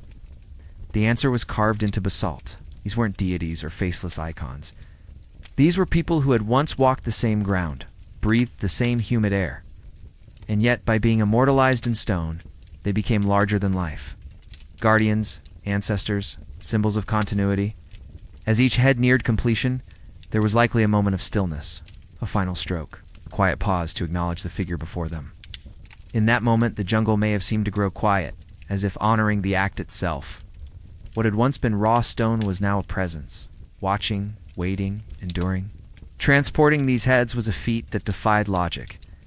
Some weighed over 20 tons, their weight making them immovable by modern standards without cranes or vehicles. Yet the Olmecs, without wheels, without pack animals, without iron tools, moved them across vast distances. How this remains one of the great unanswered questions. Perhaps they used log rollers, pushing the heads inch by inch through muddy terrain. Perhaps they dragged them on sleds, greased with animal fat or water, chanting in rhythm to match their effort. Some believe they waited for the rainy season, allowing swollen rivers to help carry their burden. However they did it, it required not just strength but coordination. Dozens of people, working in harmony, must have hauled these stone faces through jungle paths and open fields. Every mile they moved was a triumph. At night, when the group rested, the head would sit under the stars like a fallen titan. Children may have stared at its silent form and whispered stories of its power. Even then, the heads were already becoming legend. The arrival of a head at its destination must have been a moment of awe. Imagine a small village, homes built from reeds and earth, clustered around a central plaza. As the head approached, its size alone would have stunned. The entire community may have gathered to witness its arrival. Elders might have performed rituals, burning incense or singing songs of welcome. Children would point and stare. For some, it was the first time seeing such a thing. And when the head was finally placed, often aligned in a specific direction, facing a ceremonial center or significant horizon, it was not just an object.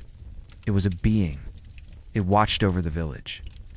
It connected them to their past. It warned enemies and reassured allies. It was part monument, part guardian. Over time, the grass would grow around its base. Flowers might bloom near its feet, but the face remained the same.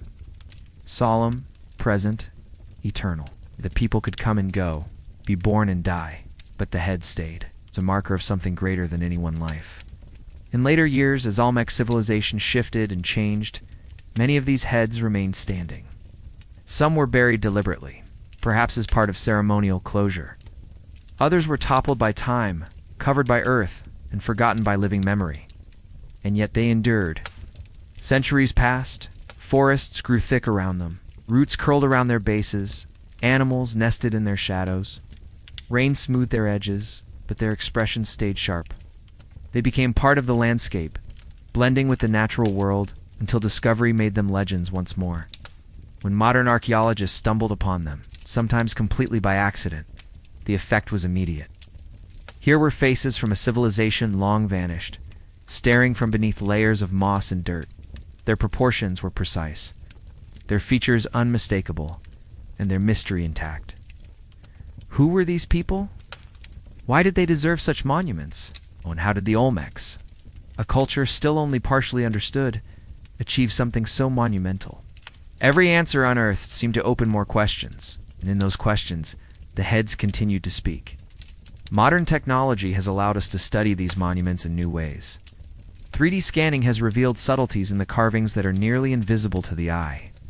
Soil analysis around the heads has given clues about their original placement, their possible movements, and the rituals that might have accompanied them. Even traces of pigment have been detected, suggesting that some heads were once brightly painted. This changes everything. These weren't just gray, silent monoliths. They may have worn red, black, and white, colors sacred to the Olmec worldview. Their lips could have been red, their helmets striped or patterned. Imagine how different they would have looked. Vibrant against the green jungle, commanding not just attention but reverence. The idea of color brings them back to life in a way that stone alone cannot. It connects them more closely to the living people who crafted them and the world they moved through.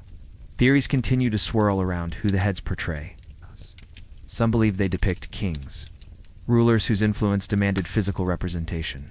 Others argue they were warriors, honored for deeds in battle. A few suggest they might represent players of the sacred Mesoamerican ball game, a ritual sport deeply tied to cosmic beliefs. The helmets some heads wear support this. Similar designs are seen on figures playing the game in later cultures. But perhaps they served multiple roles. Perhaps the boundary between warrior, king, and priest wasn't as fixed as we assume. In a world where leadership meant spiritual connection as much as strength, these heads could embody all of it. Symbols of men who held power in many forms. Their expressions, some stern, some contemplative, hint at personalities. They don't all look the same. This alone suggests something remarkable: individuality. These weren't archetypes. They were portraits. Some of the most intriguing theories link the heads to distant lands. The African-like features, broad noses, full lips, have led some to speculate about transoceanic contact. Could ancient Africans have reached Mesoamerica? Could there have been cultural exchange unknown to mainstream history? Most archaeologists are skeptical. They point out that facial features vary widely among indigenous peoples, that such comparisons often reflect modern biases more than ancient reality. Still, the fascination persists. The heads stir something deeper, a sense that human history is not as simple or linear as textbooks might suggest. They remind us that civilizations rose and fell, connected and divided, in ways we may never fully grasp. And in the gaps of knowledge, our imagination blooms. Today, many of the Olmec heads sit in museums or protected outdoor sites in Mexico. They've been cleaned, studied, and stabilized. Visitors walk around them, craning their necks to take in the scale. Children pose for photos beside them. And yet, the power remains. Even behind ropes or glass, they radiate a kind of stillness, as if they're waiting. Not just monuments of the past, but participants in the present. They don't tell their stories directly. They don't offer captions or explanations. Instead, they invite wonder. In a world overflowing with information, they remain mysterious, and that mystery is their gift. It draws us closer, slows us down, makes us listen. In the silence between facts, we find connection. There's something deeply calming about their endurance. These heads have survived storms, invasion, fire, and neglect. They've stood when cities around them crumbled. They've watched generations come and go. And in that constancy, they offer something rare, a sense of permanence. In our fast-moving world, where so much changes so quickly, the Olmec heads remind us that some things can last, not just physically, but spiritually. Yeah. They carry the intention of the people who made them. They embody memory, resilience, and care.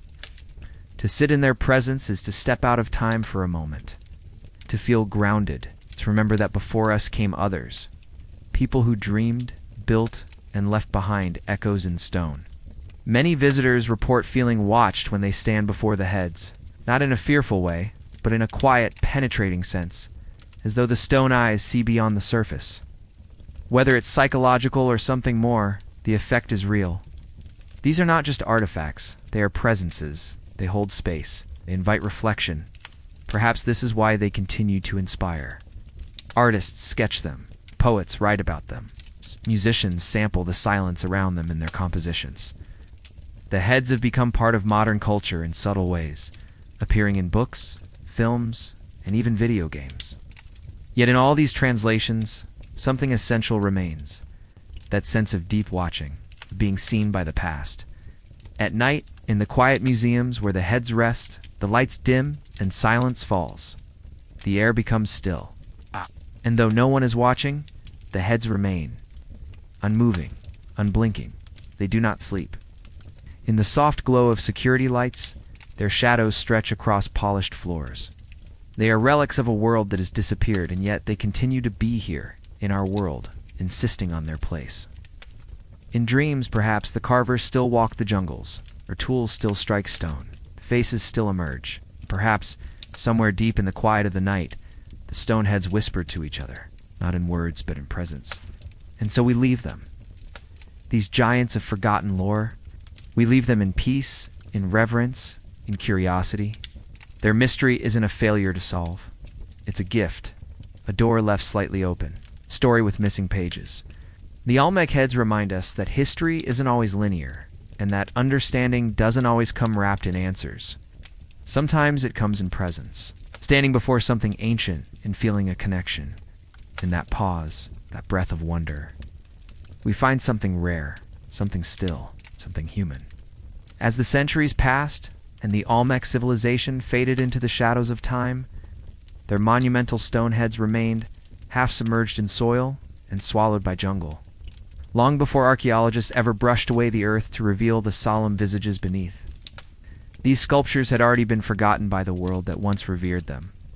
Trees grew up around them, roots curling like the fingers of time, wrapping themselves around basalt and pressing gently against carved features.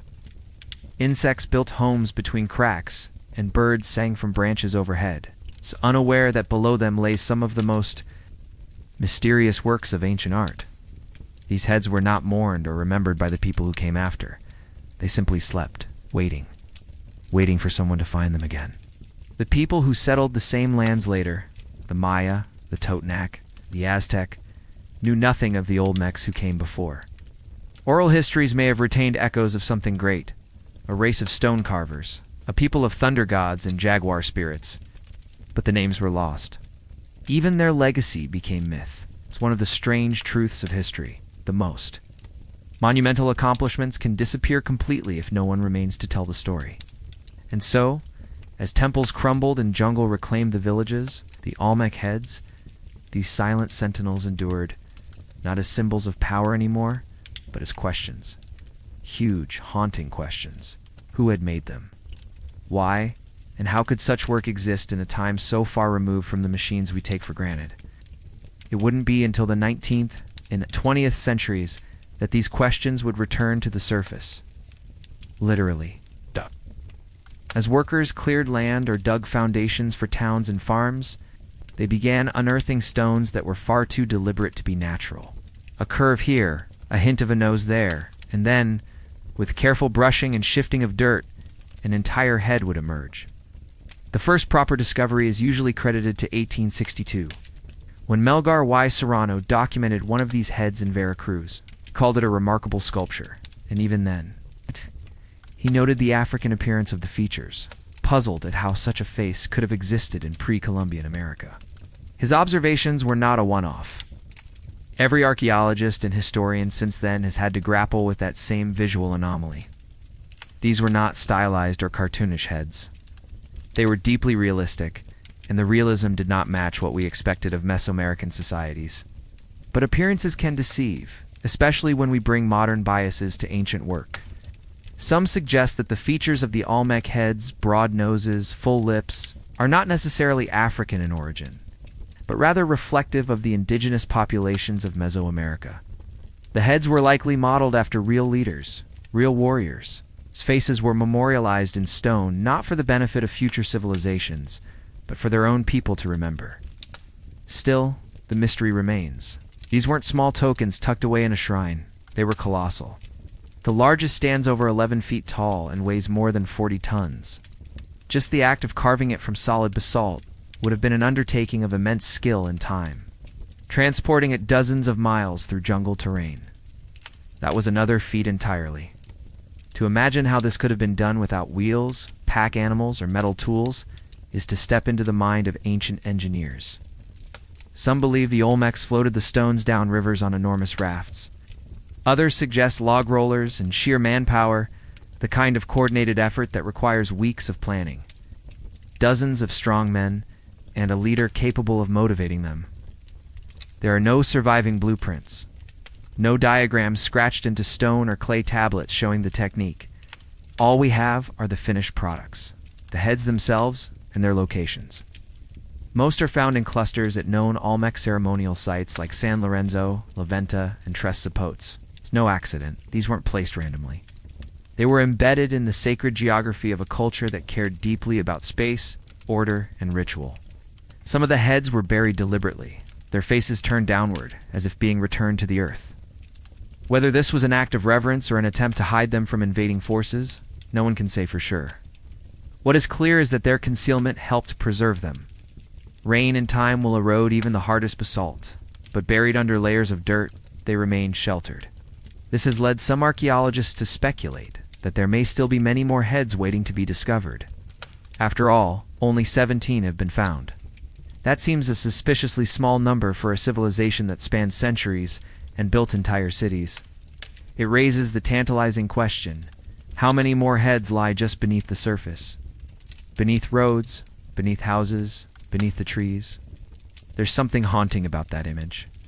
Giant stone faces staring upward in the dark silence of soil, waiting to be seen again. Their eyes do not see, of course, but the way they're carved gives them an eerie presence, a solemn intensity. They aren't smiling. They don't appear joyful. They look like people who carried great burdens, whose roles required seriousness, responsibility, and perhaps the constant preparation for war. Were they kings, generals, shamans? We can only guess. Some have suggested the helmets they wear hint at a warrior class, or possibly a ceremonial ball game played with deadly seriousness. Others point out that no two heads are identical. Each face is unique, individual, a real person, not a symbol. That individuality makes them all the more haunting. These were once men who lived, commanded, inspired, and possibly died with honor. Imagine being an Olmec artist tasked with carving one of these monumental heads. You'd stand before a raw block of volcanic rock. Dark, immense, unyielding, and you'd need to see the face within it. You'd use only stone tools, sharp-edged but prone to wear. You chip slowly, day after day under sun and rain, your muscles aching, your hands blistered. Yet with each pass of your chisel, the form would emerge. Brow, cheek, jawline, lips. You would work with care, with reverence, because this wasn't just art. This was memory. This was identity. This was permanence in a world where so little lasted. To create one of these heads was not simply an act of creation. It was a sacred trust. You were giving shape to legacy, building a monument that might outlast the forests and even the language you spoke. Perhaps that is why the Olmec heads have such a profound effect on those who see them. They were made not to glorify a god or appease a spirit, but to remember people. Powerful, fallible, human people. And they were made to last. When you walk among them today, whether in a museum or at their original sites, there is a stillness that settles over you. They do not shout. They do not demand attention. They simply are. Enormous, silent, watching. In their silence, they ask nothing, but they give us everything. Moment of pause. A moment of pause. A window into a world that existed long before ours, that knew suffering and beauty and ambition just as we do, but that expressed it in stone. Among scholars, there's an ongoing fascination with how these heads align with other Olmec monuments, especially the great platforms and mounds found at San Lorenzo and La Venta. Some believe the heads were placed to form processional paths, markers of sacred or political significance. Others see them as border guardians, standing sentry along the ceremonial boundaries of Olmec urban life. Their orientation, always facing outward from the ceremonial core, suggests they were meant to watch, not inward, toward the elite or the temples, but outward, toward the people, or perhaps toward the unseen dangers of the world. It's this outward gaze that adds to their mystique. They weren't introspective statues gazing into the heart of the city. They were guardians, protectors, and possibly warnings. What's even more remarkable is how durable the expressions are, despite centuries underground. The mouths are firm but neutral, the eyes wide but solemn. Each head is a masterclass in balance, not stylized into caricature, but not wholly naturalistic either. There's a subtlety to the craftsmanship, as though the sculptors didn't want to merely replicate a face, but distill its essence. Even the helmets carved into the heads, smooth, rounded, and often with distinct straps or bands, are consistent, suggesting a uniform role or class for the figures portrayed. Were they athletes, warriors, chieftains? The symbolism is thick, and because we lack written records, interpretation becomes an archaeological Rorschach test, shaped by the assumptions of the observer. Today, when we see the Olmec Heads in museums or digital archives, the lighting is perfect, the floor is clean, and small plaques offer hypotheses in tidy paragraphs. But to truly appreciate the scale and weight of these works, you need to imagine finding them the way early explorers and locals did. Buried, enigmatic, almost mythic. You're hacking through dense undergrowth, the air humid and buzzing with life, when suddenly you come upon a piece of stone that curves too deliberately to be natural. You scrape the soil away and realize it's a cheekbone, then a nose, then a closed mouth, solemn and heavy. What at first seemed like a random boulder is now unmistakably human. Not only a human shape, but a human story. Captured in stillness, that moment of realization must have felt like stepping into a forgotten legend, where the earth itself had kept a secret for thousands of years, waiting for just the right moment to whisper it once more. Among scholars, there's an ongoing fascination with how these heads align with other Olmec monuments, especially the great platforms and mounds found at San Lorenzo and Leventa. Some believe the heads were placed to form processional paths, markers of sacred or political significance. Others see them as border guardians, standing sentry along the ceremonial boundaries of Olmec urban life. Their orientation, always facing outward from the ceremonial core, suggests they were meant to watch, not inward, toward the elite or the temples, but outward, toward the people, or perhaps toward the unseen dangers of the world. It's this outward gaze that adds to their mystique. They weren't introspective statues gazing into the heart of the city. They were guardians, protectors, and possibly warnings. What's even more remarkable is how durable the expressions are, despite centuries underground. The mouths are firm but neutral, the eyes wide but solemn. Each head is a masterclass in balance. Not stylized into caricature, but not wholly naturalistic either. There's a subtlety to the craftsmanship, as though the sculptors didn't want to merely replicate a face, but distill its essence. Even the helmets carved into the heads, smooth, rounded, and often with distinct straps or bands, are consistent, suggesting a uniform role or class for the figures portrayed. Were they athletes, warriors, chieftains? The symbolism is thick, and because we lack written records, interpretation becomes an archaeological Rorschach test, shaped by the assumptions of the observer. To truly appreciate the scale and weight of these works, you need to imagine finding them the way early explorers and locals did. Buried, enigmatic, almost mythic. You're hacking through dense undergrowth, the air humid and buzzing with life, when suddenly you come upon a piece of stone that curves too deliberately to be natural. You scrape the soil away and realize it's a cheekbone, then a nose, then a closed mouth, solemn and heavy. What at first seemed like a random boulder is now unmistakably human. Not only a human shape, but a human story, captured in stillness. That moment of realization must have felt like stepping into a forgotten legend, where the earth itself had kept a secret for thousands of years, waiting for just the right moment to whisper it once more. Among scholars, there's an ongoing fascination with how these heads align with other Olmec monuments, especially the great platforms and mounds found at San Lorenzo and Leventa. Some believe the heads were placed to form processional paths, markers of sacred or political significance. Others see them as border guardians, standing sentry along the ceremonial boundaries of Olmec urban life. Their orientation, always facing outward from the ceremonial core, suggests they were meant to watch, not inward, toward the elite or the temples, but outward, toward the people, or perhaps toward the unseen dangers of the world. It's this outward gaze that adds to their mystique. They weren't introspective statues gazing into the heart of the city. They were guardians, protectors, and possibly warnings. What's even more remarkable is how durable the expressions are, despite centuries underground.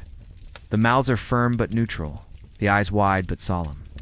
Each head is a masterclass in balance, not stylized into caricature, but not wholly naturalistic either. There's a subtlety to the craftsmanship, as though the sculptors didn't want to merely replicate a face, but distill its essence. Even the helmets carved into the heads, smooth, rounded, and often with distinct straps or bands, are consistent, suggesting a uniform role or class for the figures portrayed. Were they athletes, warriors, chieftains? The symbolism is thick, and because we lack written records, interpretation becomes an archaeological Rorschach test, shaped by the assumptions of the observer.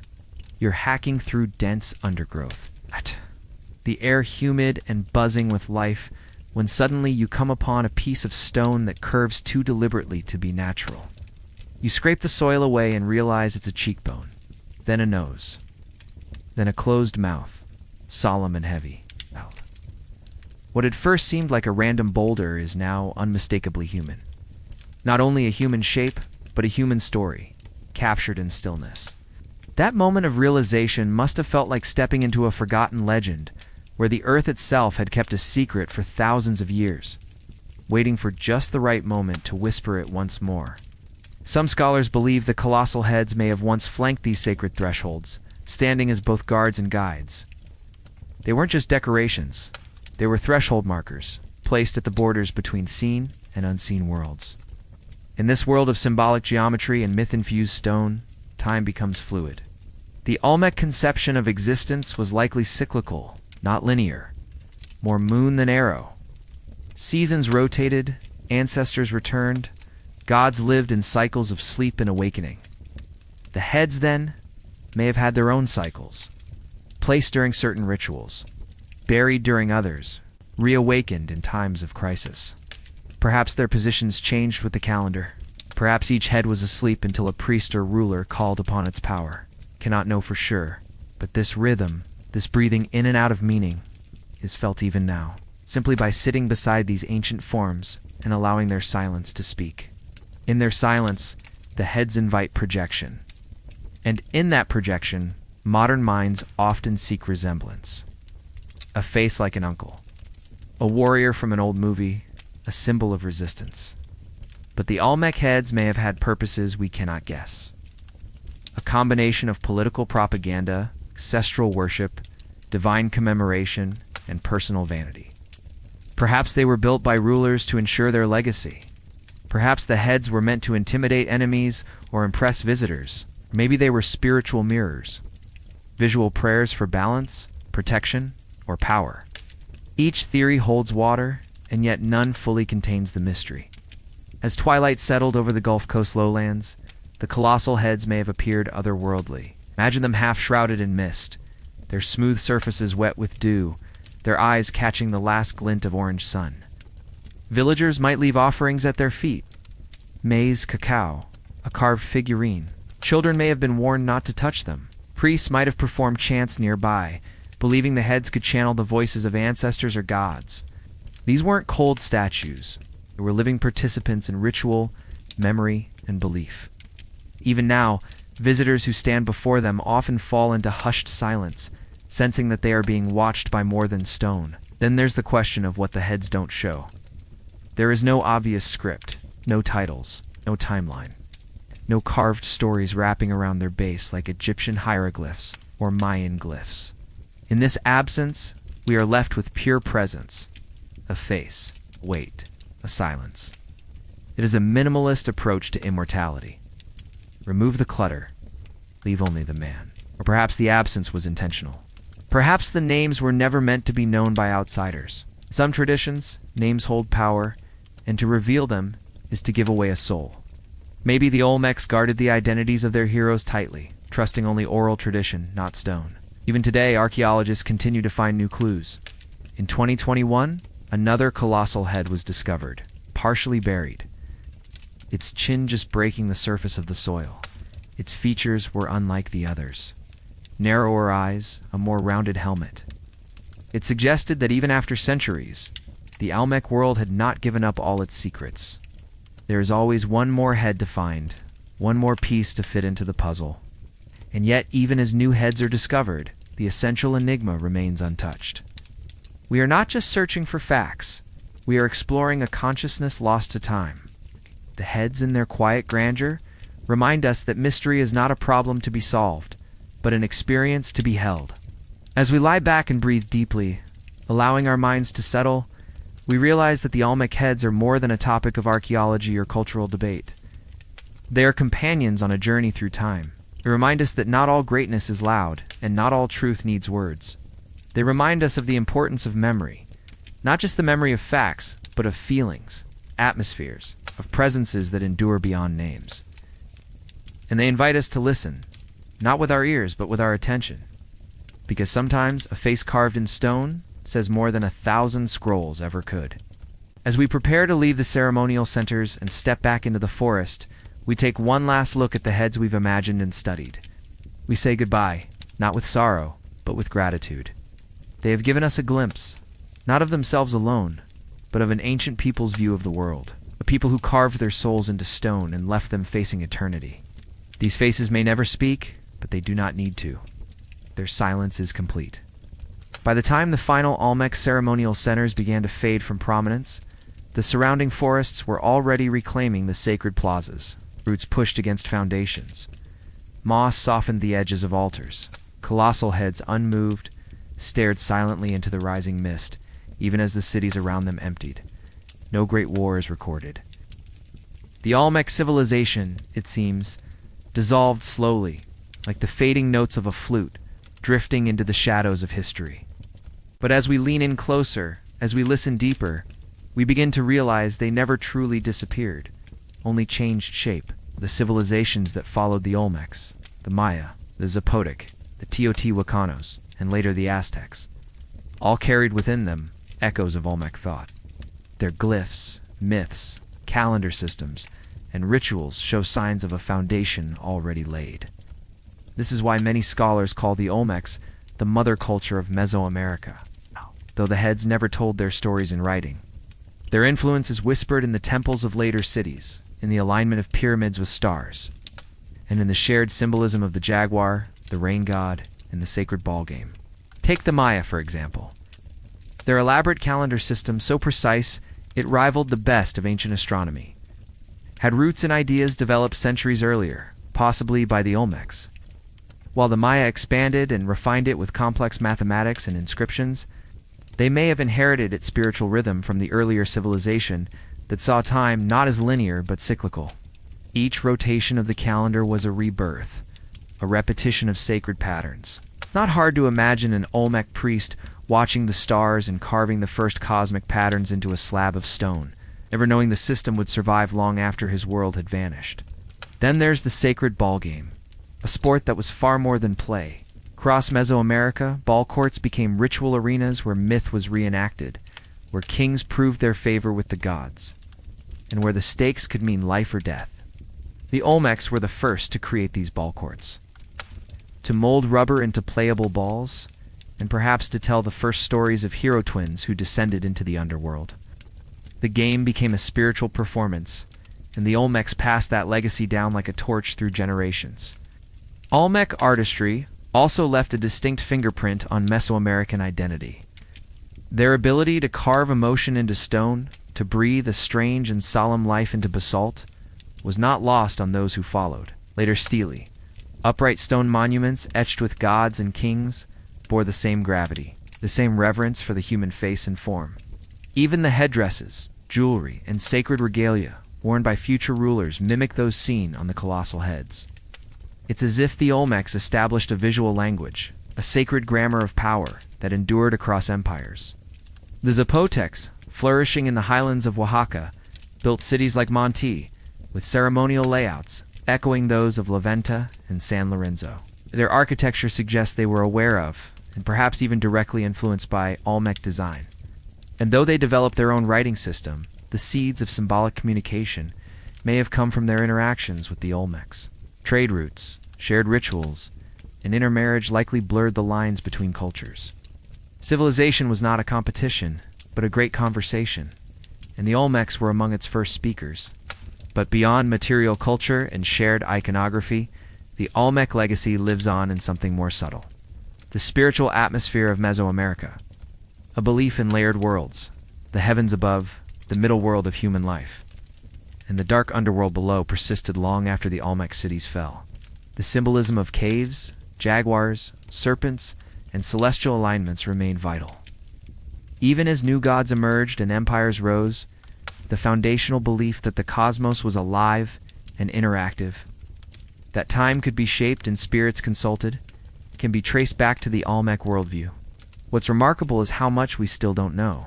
New archaeological sites are being discovered, platforms beneath the jungle canopy, stone faces half buried in riverbeds, tools and fragments unearthed by shifting soil.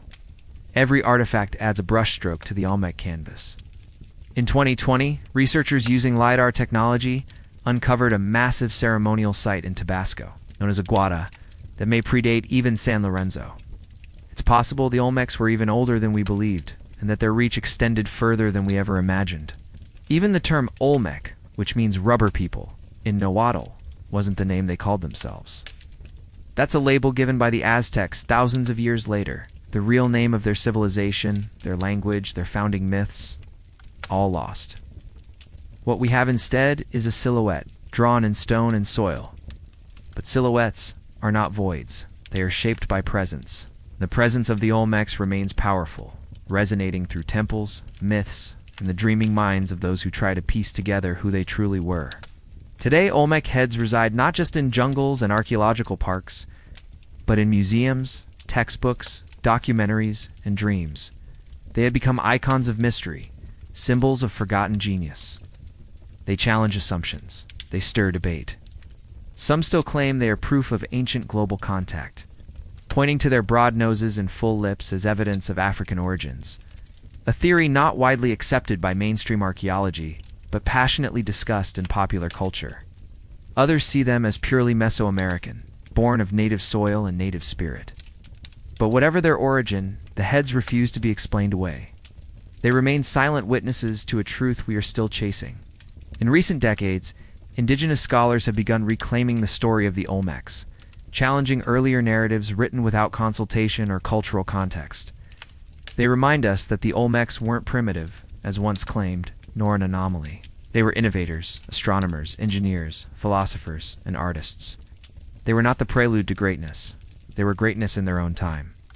And to understand them, we must listen not just with curiosity, but with humility.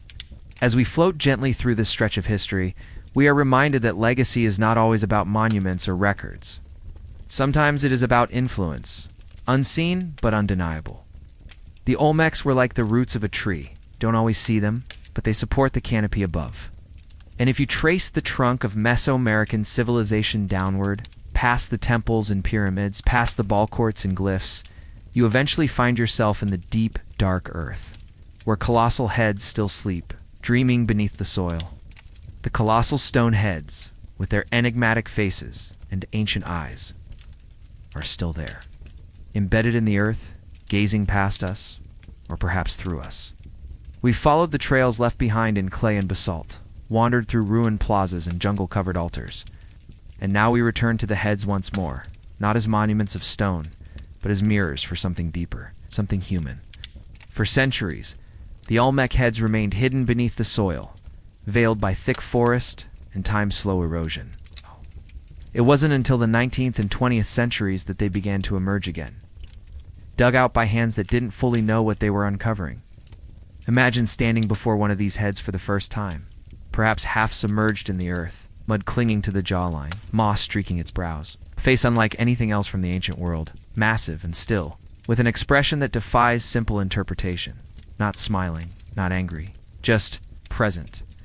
What did they represent? Some scholars suggest they were portraits of rulers, not stylized gods, but individuals, flesh and blood men who wore helmets of war or ceremony. So, the idea that a society 3,000 years ago had the desire and skill to immortalize their leaders in such a way is remarkable.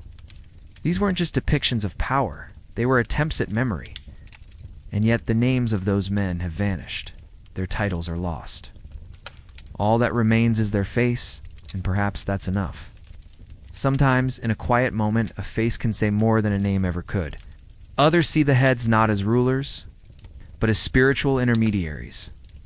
Vessels through which ancestors spoke, or through which the gods gazed upon the people. The size of the heads, towering over most men, could suggest reverence, not merely recognition. And then there's the mystery of their placement. Some are found in isolated areas. Others are arranged along ceremonial paths, as if meant to mark a journey. Not a literal road, but a spiritual one. The Olmecs may have believed the heads anchored energy. Or perhaps they guarded something. The past, the future, or the soul of a place. There are still debates about how they were moved. No wheels, no beasts of burden, no cranes or pulleys. How did people transport 20-ton stones across swamps and rivers? Some believe they used rafts. Others suggest logs and manpower, teams of hundreds pulling in rhythm. But in the end, we don't know. And maybe that's the point. The effort it took to create and place each head was part of the message, it said. This mattered enough to move mountains. That kind of devotion leaves its own kind of evidence, not physical, but emotional. What's most beautiful about the Olmec Heads is that they resist simplification. They do not tell you what to believe. They do not explain themselves. They do not beg to be understood. They simply are. In a world hungry for clarity, for labels, for conclusions, the Olmec Heads invite us to sit quietly with mystery. And isn't that what sleep is? In its own way, a surrender, letting go. A journey into the unknown, carried by a kind of ancient trust that will wake again. The Olmec civilization left no libraries, no epics written in ink, no long scrolls detailing conquests or dynasties. And yet they carved these heads. They built great cities aligned with the stars. They created rituals and tools, calendars and myths. They raised their children beneath the shadows of gods with jaguar faces and spoke to spirits through caves and smoke. They left a legacy not in words, but in stone, earth, and story. Maybe that's why we're still drawn to them, because what they left behind feels more like poetry than history. For generations, their heads were silent. The jungle grew thick, the soil piled high, and the memory of who they were began to fade. And yet somehow, the heads endured. They waited. They didn't erode completely. They didn't disappear. Instead, they slept. And when we finally found them again, they welcomed us with their same unreadable gaze. Patient, unhurried, and utterly calm. In their silence, they taught us to listen differently. In the soft rhythm of their story, there is no grand crescendo, no final revelation, just a quiet expansion. Every theory opens new questions. Every excavation unearths deeper wonder. The Olmecs remind us that knowledge isn't always a straight path. Sometimes it's a spiral. Sometimes it's a circle. Sometimes it's a stone face half buried in the earth that makes us pause and ask not, what does this mean, but what does it awaken in me? So we leave the Olmec Heads now, not with answers, but with a feeling, mood, the sense of something ancient brushing against the present. Perhaps that's what they were meant to do all along, not to explain the past, but to reconnect us with wonder, with the part of us that gazes at the stars or listens to the wind and feels that familiar tug of something bigger than ourselves, the part that doesn't need everything to be explained to feel comforted. Sleep, like history, is full of mystery. We close our eyes and drift backward, into memory, into myth, into meaning we may never fully understand. The story of the Olmecs is not complete. It may never be, but that's okay. Some stories don't need endings. They only need a quiet place to rest. And perhaps tonight, as you fall deeper into stillness, you carry with you a fragment of that ancient calm, a whisper of those stone faces carved so long ago. Let your thoughts quiet now. Let the images of carved basalt and jungle pathways dissolve into soft shadows. There is no need to hold on to facts or timelines. Just feel the weight of the story settle around you like a warm blanket. Imagine yourself in the forest, by the side of a sleeping giant. A stone face, older than memory, watching over the trees, the stars, and you. The night hums gently, and the earth is at peace. Tomorrow, The world will return with all its questions. But for now, let them go. Drift, not away from the Olmecs, but with them, into the long, gentle rhythm of time. Their heads still stand. The mystery remains. And in its silence, you are safe.